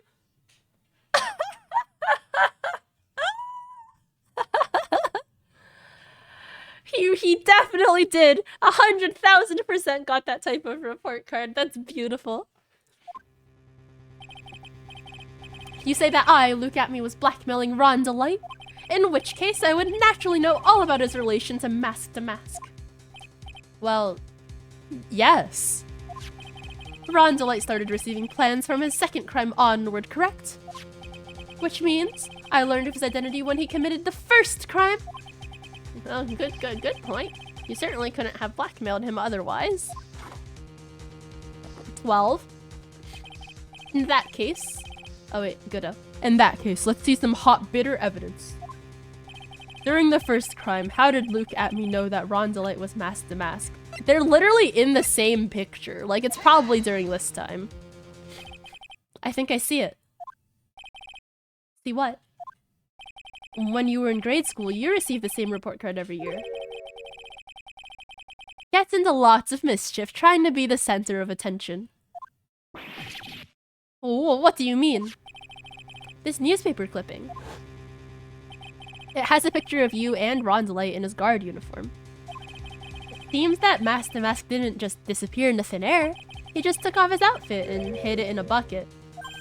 That sounds far too stupid to be true. Godot's gonna say some shit like that is precisely the right amount of stupid to sound true. Oh, never mind. Correct. With tricks like that, he couldn't fool a baby, let alone an ace detective. And that's when you figured it out, Mr. Atme. That's when you learned that under his mask, Mask to Mask was really Rondalite. What the? Wasn't he supposed to be Mask to Mask? Not only that, it looks like he wasn't even an ace detective. I can't believe it. He was just a slimy blackmailer. What a fraud! Trying to pass himself off as an ace detective. Why you? How dare you expose me like that?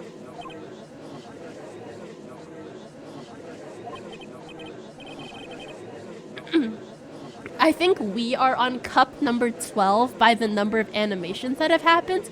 But according to Godot, I think this is cup number 15. Why? I mean, I've never blackmailed anyone in my life. I'm a famous and proud ace detective and also Mask to Mask. Why can't you understand that? Uh-oh. Uh-oh.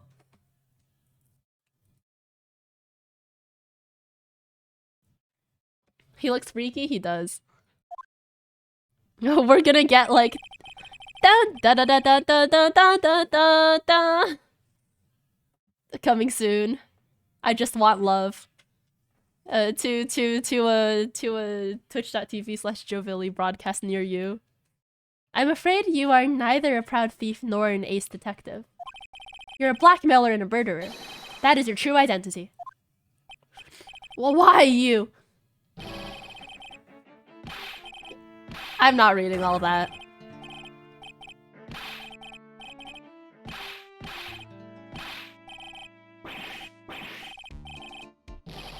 Da da da da da da. Da da da da da.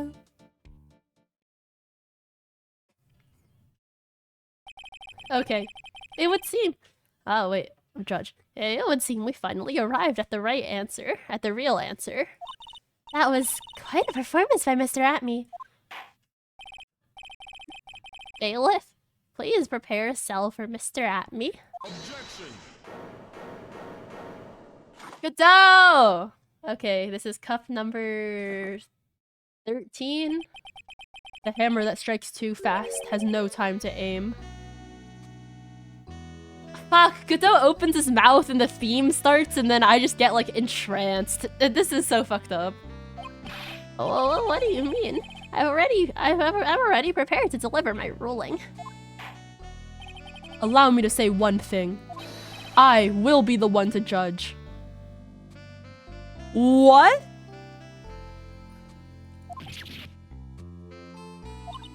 You don't get much more in your face than that. It appears that your claws weren't quite sharp enough, Mr. Trite. What do you? It's true that you've proven a lot of things. Things like Luke Atme was a filthy blackmailer, and that he wasn't at Lordly Taylor the night of the murder. That's right, that's why he's the one who killed Mr. But... there's still one thing you have yet to prove. What's that? Just because he wasn't at the warehouse doesn't mean he was at the murder scene. Therefore, if you can't prove that this pitiful excuse for a man was at KB Security, then I don't see how a verdict can be delivered. No way! I mean, he is right.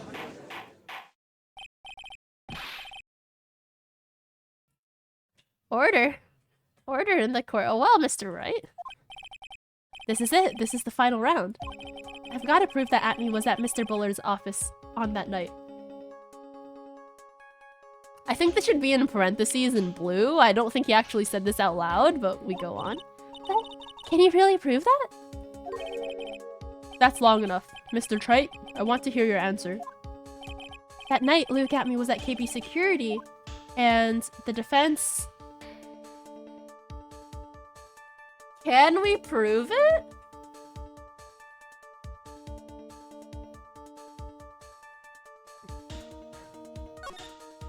The defense can prove it with evidence. Are you sure? Oh, don't worry, I'll watch over you as you break down and fall to pieces. Very well then, let's see this proof. Uh-oh.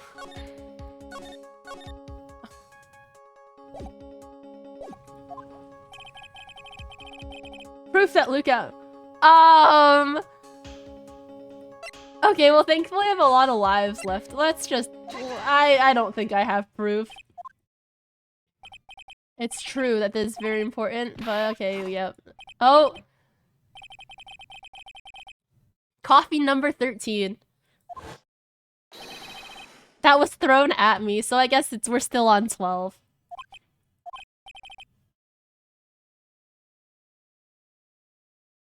Oops.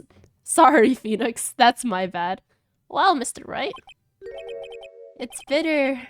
Very bitter. Come on, Nick, don't give up now. Okay, I can't prove it. I can't prove it. Thrown at me. Just as I thought.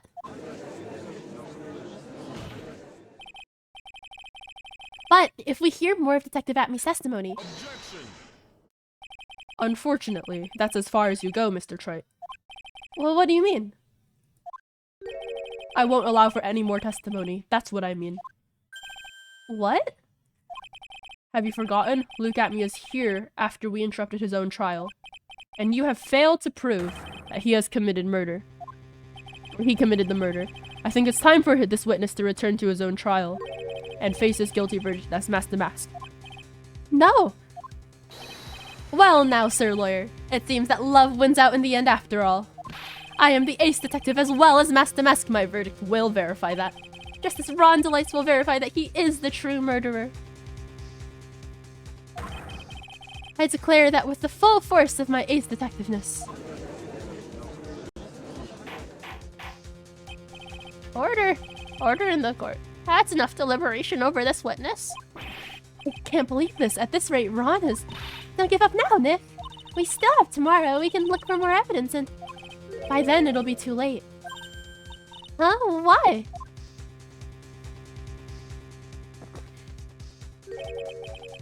Double jeopardy.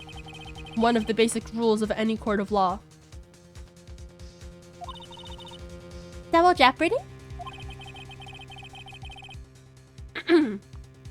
Should a defendant be tried and found innocent in court? Or, this is the judge. Should a defendant be tried and found innocent in court? That defendant cannot be tried again for the same crime. This is the fundamental rule of all courts. Is it also Amendment 5? No double jeopardy. Amendment.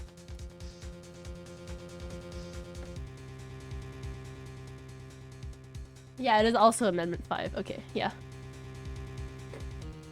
And it applies to this witness as much as it applies to anyone else. Mr. Atme will be found guilty in a matter of minutes. Guilty as Master Mask, which means... He will be innocent as far as the murder of Kane Bullard is concerned. No way! The fact that you were unable to prove Mr. Atme's guilt of that crime here means that he will never again be tried as Kane Bullard's murderer. Oh!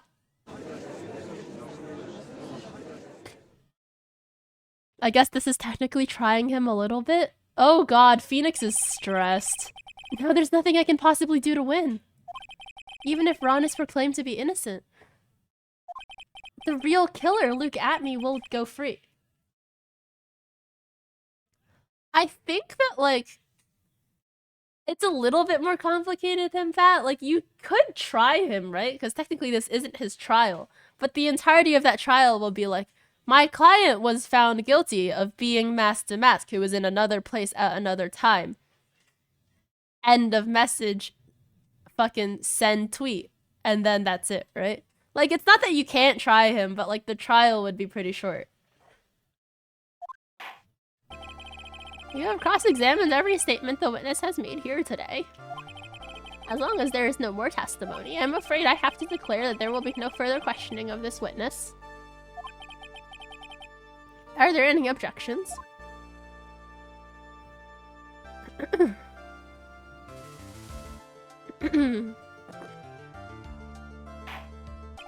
Then I hereby end the cross-examination of Luke Atme.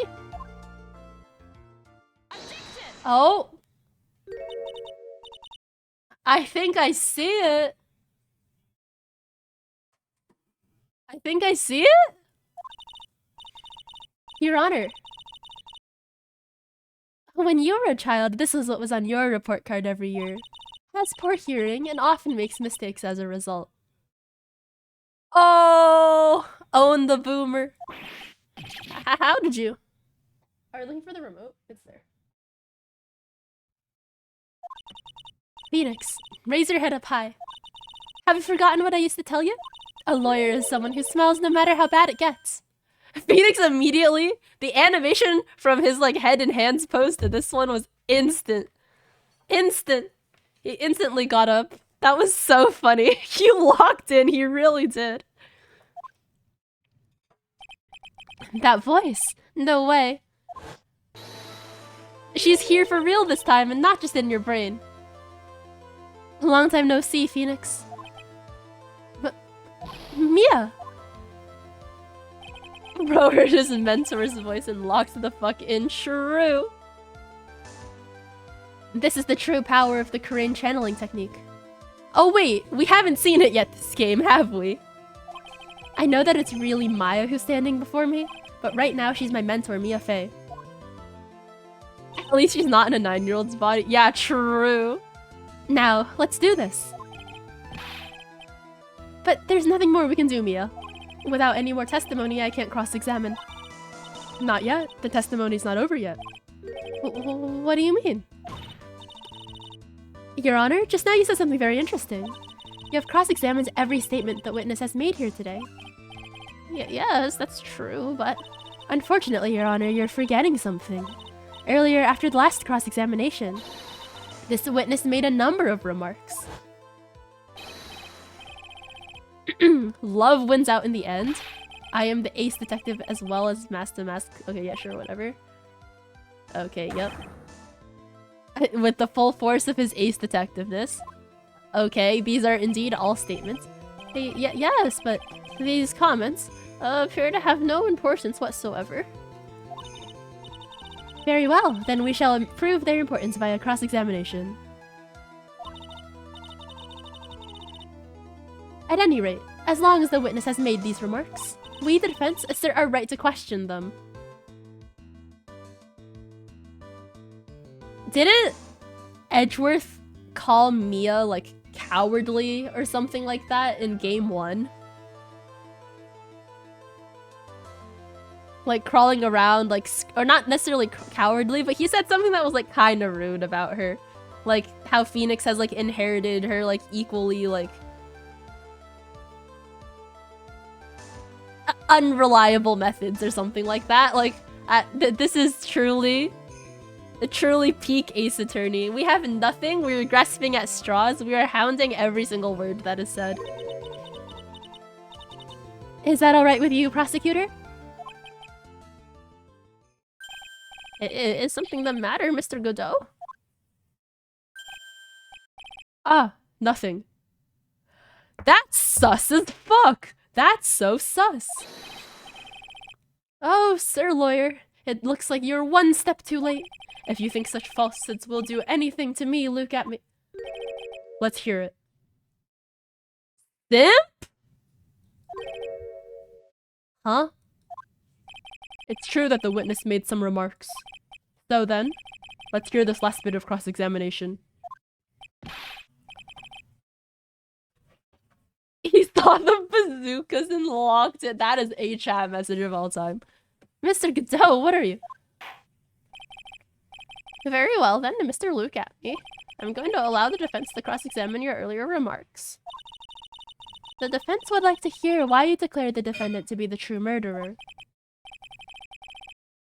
So please, give us one last bit of testimony. Phoenix, this is it. This is our absolute last chance. Yes, Chief.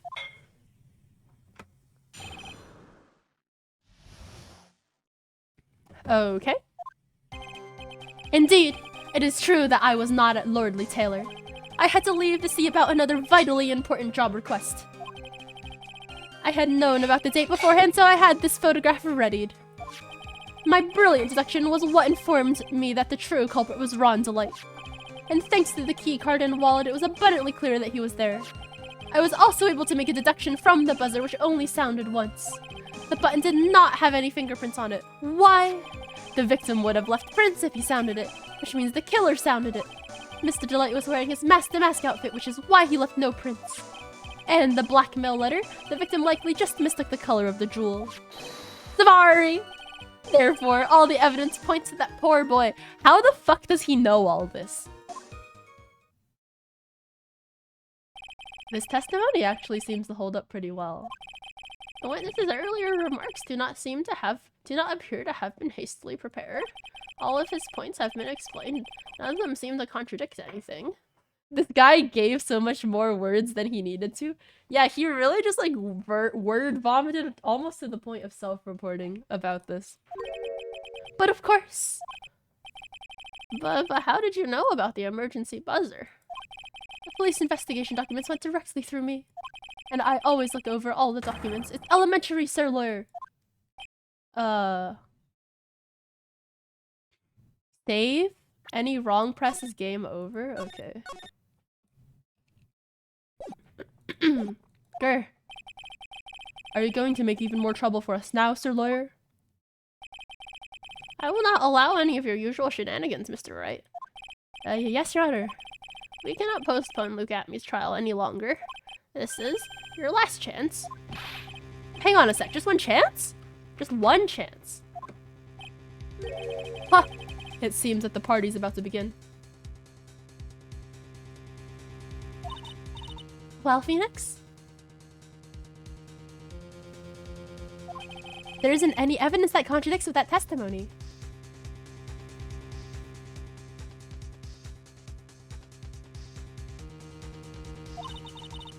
So it would seem.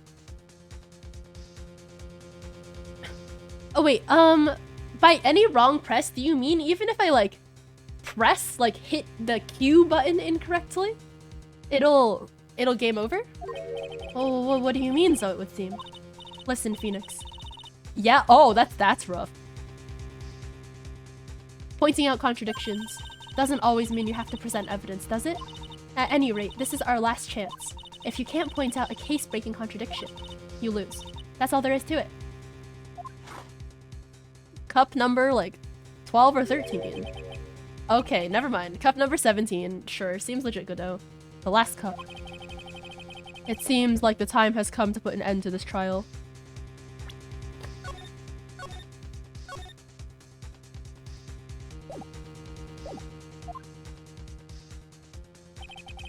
I have to find a fatal contradiction in this testimony, and I need to point it out without presenting evidence? Which means all I can do is find the contradictory remark and press it. Remember, you only get one chance. I mean, I think I know what it is, right? It's probably like... I mean, he vomited a lot of words, but like, one of these statements he can only know if he was there. And it's probably the fact that he was wearing the outfit.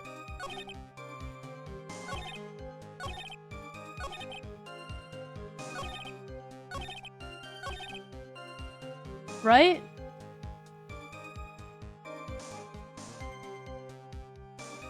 Because how the fuck would he know that? I mean, like, the entire, like, word vomit is kind of a moment of, like, how the fuck would he know that? But he gave some pretty bullshit explanation about the button. About how he knew about the button. So it's nothing to do with the button. I also don't know how he knew about this, but he did say that all evidence that was there, like, went through him somehow, which I guess we're just supposed to believe.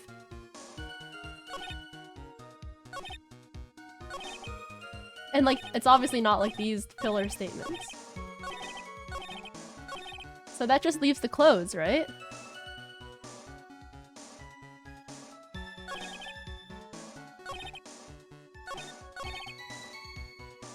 Anyways, I'm doing this one. Oh, yeah. The card and wallet were in trial. Yeah, so true. Trial 1 was like 3 weeks ago for me, so I kind of forgot everything. But like, yeah. Makes sense. Mr. Atme, about this last remark. Objection. You still don't get it, do you? Try it. This isn't the time to be pressing the witness on every little statement. I'm afraid you're the one who still doesn't get it, Mr. Godot. What? Mr. Atme, it seems you have finally admitted that you were in the CEO's office on the night of the murder.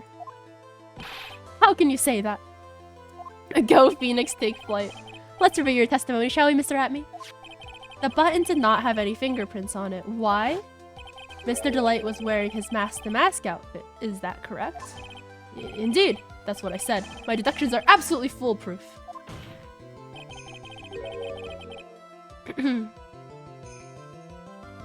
More like your deductions prove that you're a fool. I'm sorry. Well, whatever do you mean? For some reason, I'm starting to get really thirsty. When exactly did we learn the fact that Ron Delight was dressed as mask-to-mask when he went to the scene of the crime? That was, It was just a few hours ago. Back when my 6th cup was looking at me with a cold stare. Huh? Oh, did I forget to mention it before? I'm sorry, I just never... Oh, yeah. He talked about it, but Atme was not there. Atme was in the other room. That's right, the defendant had yet to tell anyone else this fact before this morning. Therefore, the only people who should know this are those who have been watching this trial. Do you understand now, Detective Atme? There is no way that you should have known about that. This is such a throw. This is such a throw. Such a throw. I mean, on Luke Atme's part. Come on, dude. You were in the next courtroom, being tried as mask-to-mask. So then enlighten us. Just how did you know about that piece of information? Well... Come on, this detective must have known about it. He probably had plenty of chances to find out beforehand. And it's those chances that I want to discuss next. That night, Mr. Delight was wearing his Mask the Mask outfit. There is one and only one way for Detective Atme to have found that out. Only one. One way, you say? Please recall, if you will, Mr. Delight's testimony. When I entered the office, there was a suspicious shadow there. Zavari. For a second, my client witnessed the real killer. Objection. But Mr. Delight never saw his attacker, so there's no way to tell whether or not the real killer was Luke Atme. It's with that statement that I'll turn this case on its head. Just what are you implying? All it took was him not wearing the red diamond to court? Yeah, no, he could have just not done all this, but like, that statement at the end was like the final throw, I think. Mr. Delight saw the real killer, correct? Now, if you turn that statement around, it stands to reason that the real killer had also seen Ron Delight. Impossible. Yeah, bro wanted to show off so badly. I mean, his name is literally Luke Atme. Detective Atme, you saw Mask to Mask at the murder scene that night. You saw him when you killed Kane Bullard and assaulted Ron Delight. That was the only way you could have known what Ron was wearing.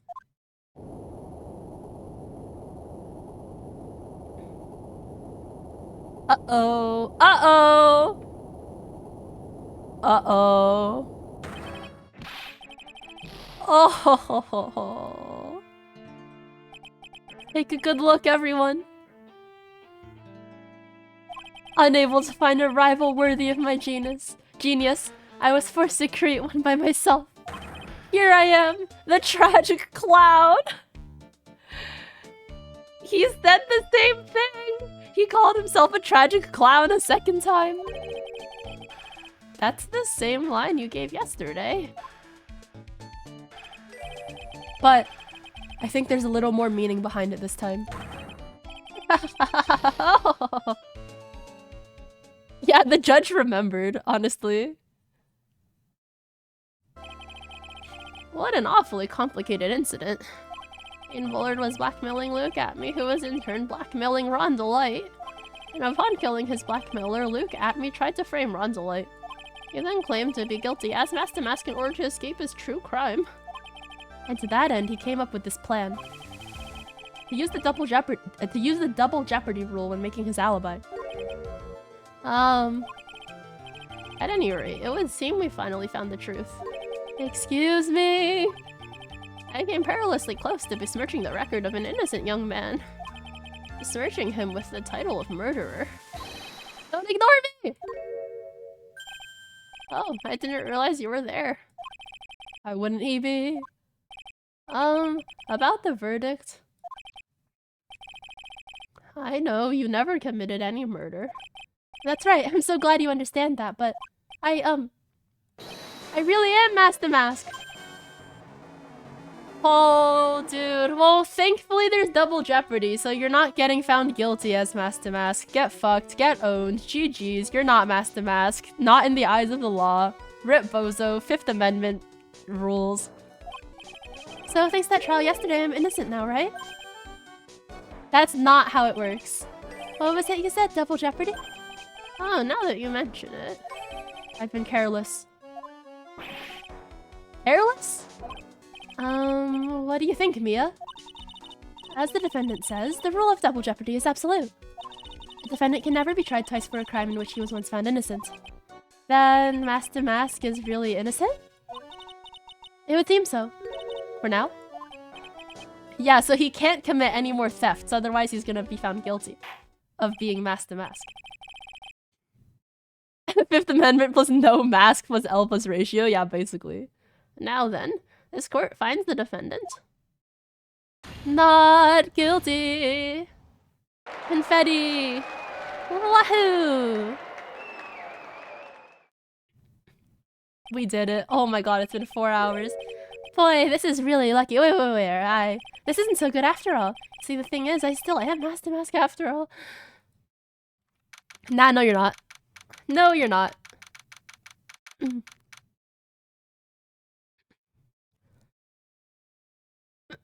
Oh boy. Trial is over. Hi, Mia. You did it, Phoenix.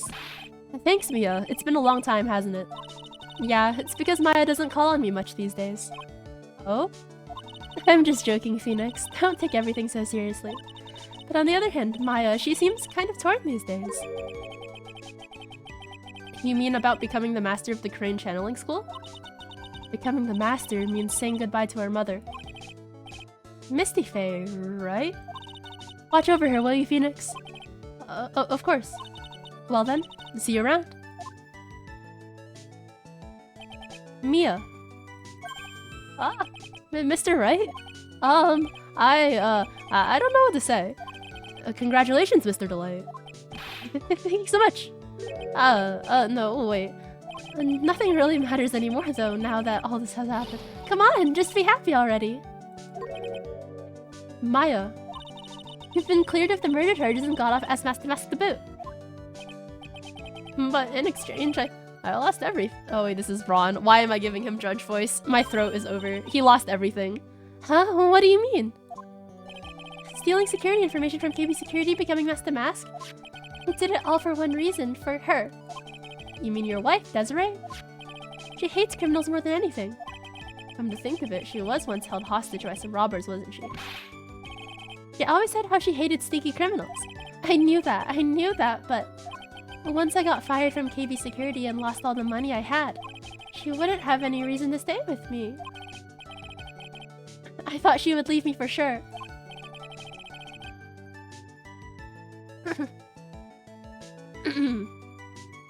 A femboy set free, truly a blessed day. You don't deserve this, woman. I feel like she likes him for his bravery, right? What little bravery there was during that robbery incident, and he thinks that she likes him for the money?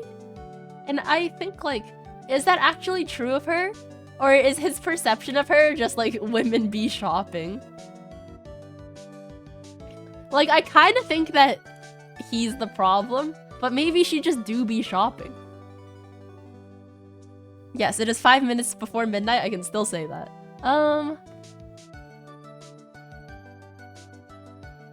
So that's why you became Master Mask. Yes, but it's all over now.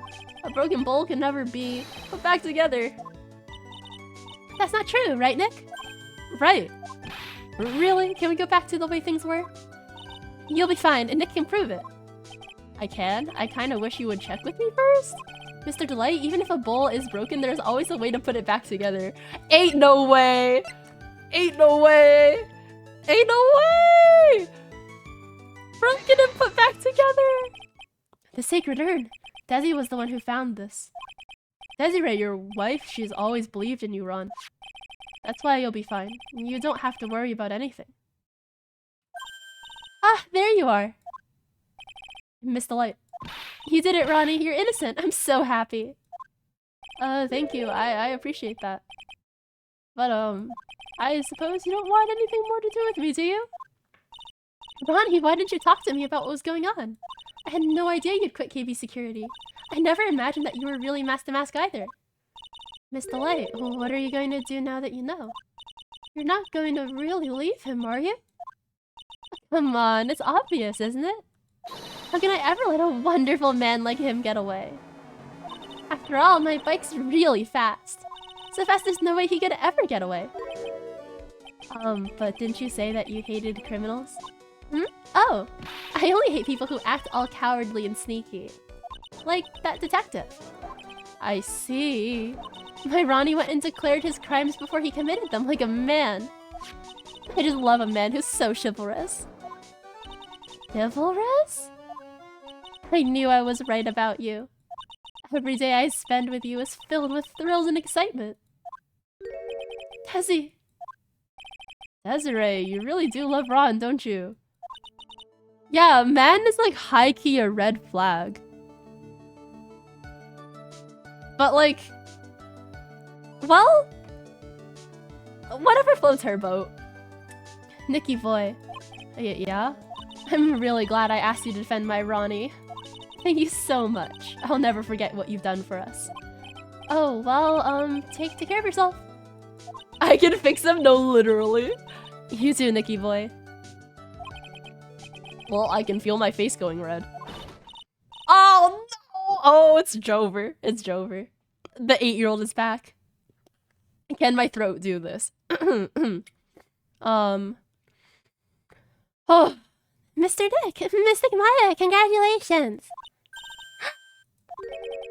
Talk about bad timing. Mr. Nick, how could you? With another man's wife in front of Mystic Maya? No, I'll never forgive you, never, ever! Okay. We got beat up by the 9-year-old, so just as the case came to a close, so too did my consciousness. Ron said a broken bowl can never be put back together, but I know that's not true. I mean, just look. Here's a perfect example of one that was put back together, even better than before. That's cute. That's adorable. Good for them. The end. Chapter 2, The Stolen Turnabout. What the fuck?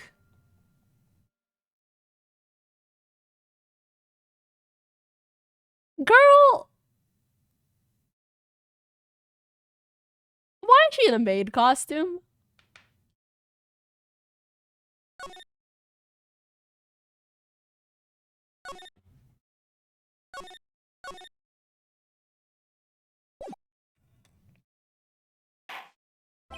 Nope. Nope, nope, we're leaving. We're finding someone to raid. Fuck this. Who's live?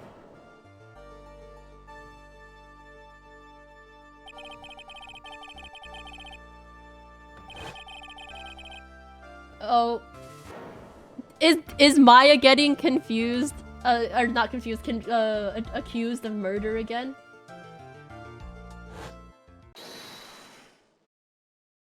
Who is this man? What? Phoenix did a murder?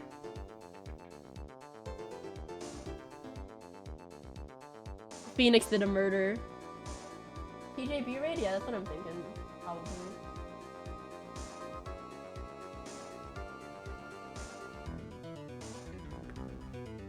Sure. I can't believe Phoenix did a murder. The opening scene literally tells you what happens?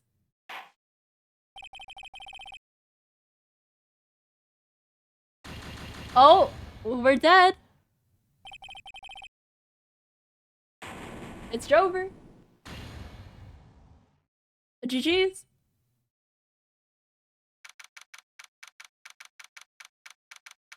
Wait. Okay. It's January now, and last time it was in October. Okay, sure, whatever, fine. Good. Well, that was fun. Thank you for watching. We'll go say hi to TJB. Good night. Bye.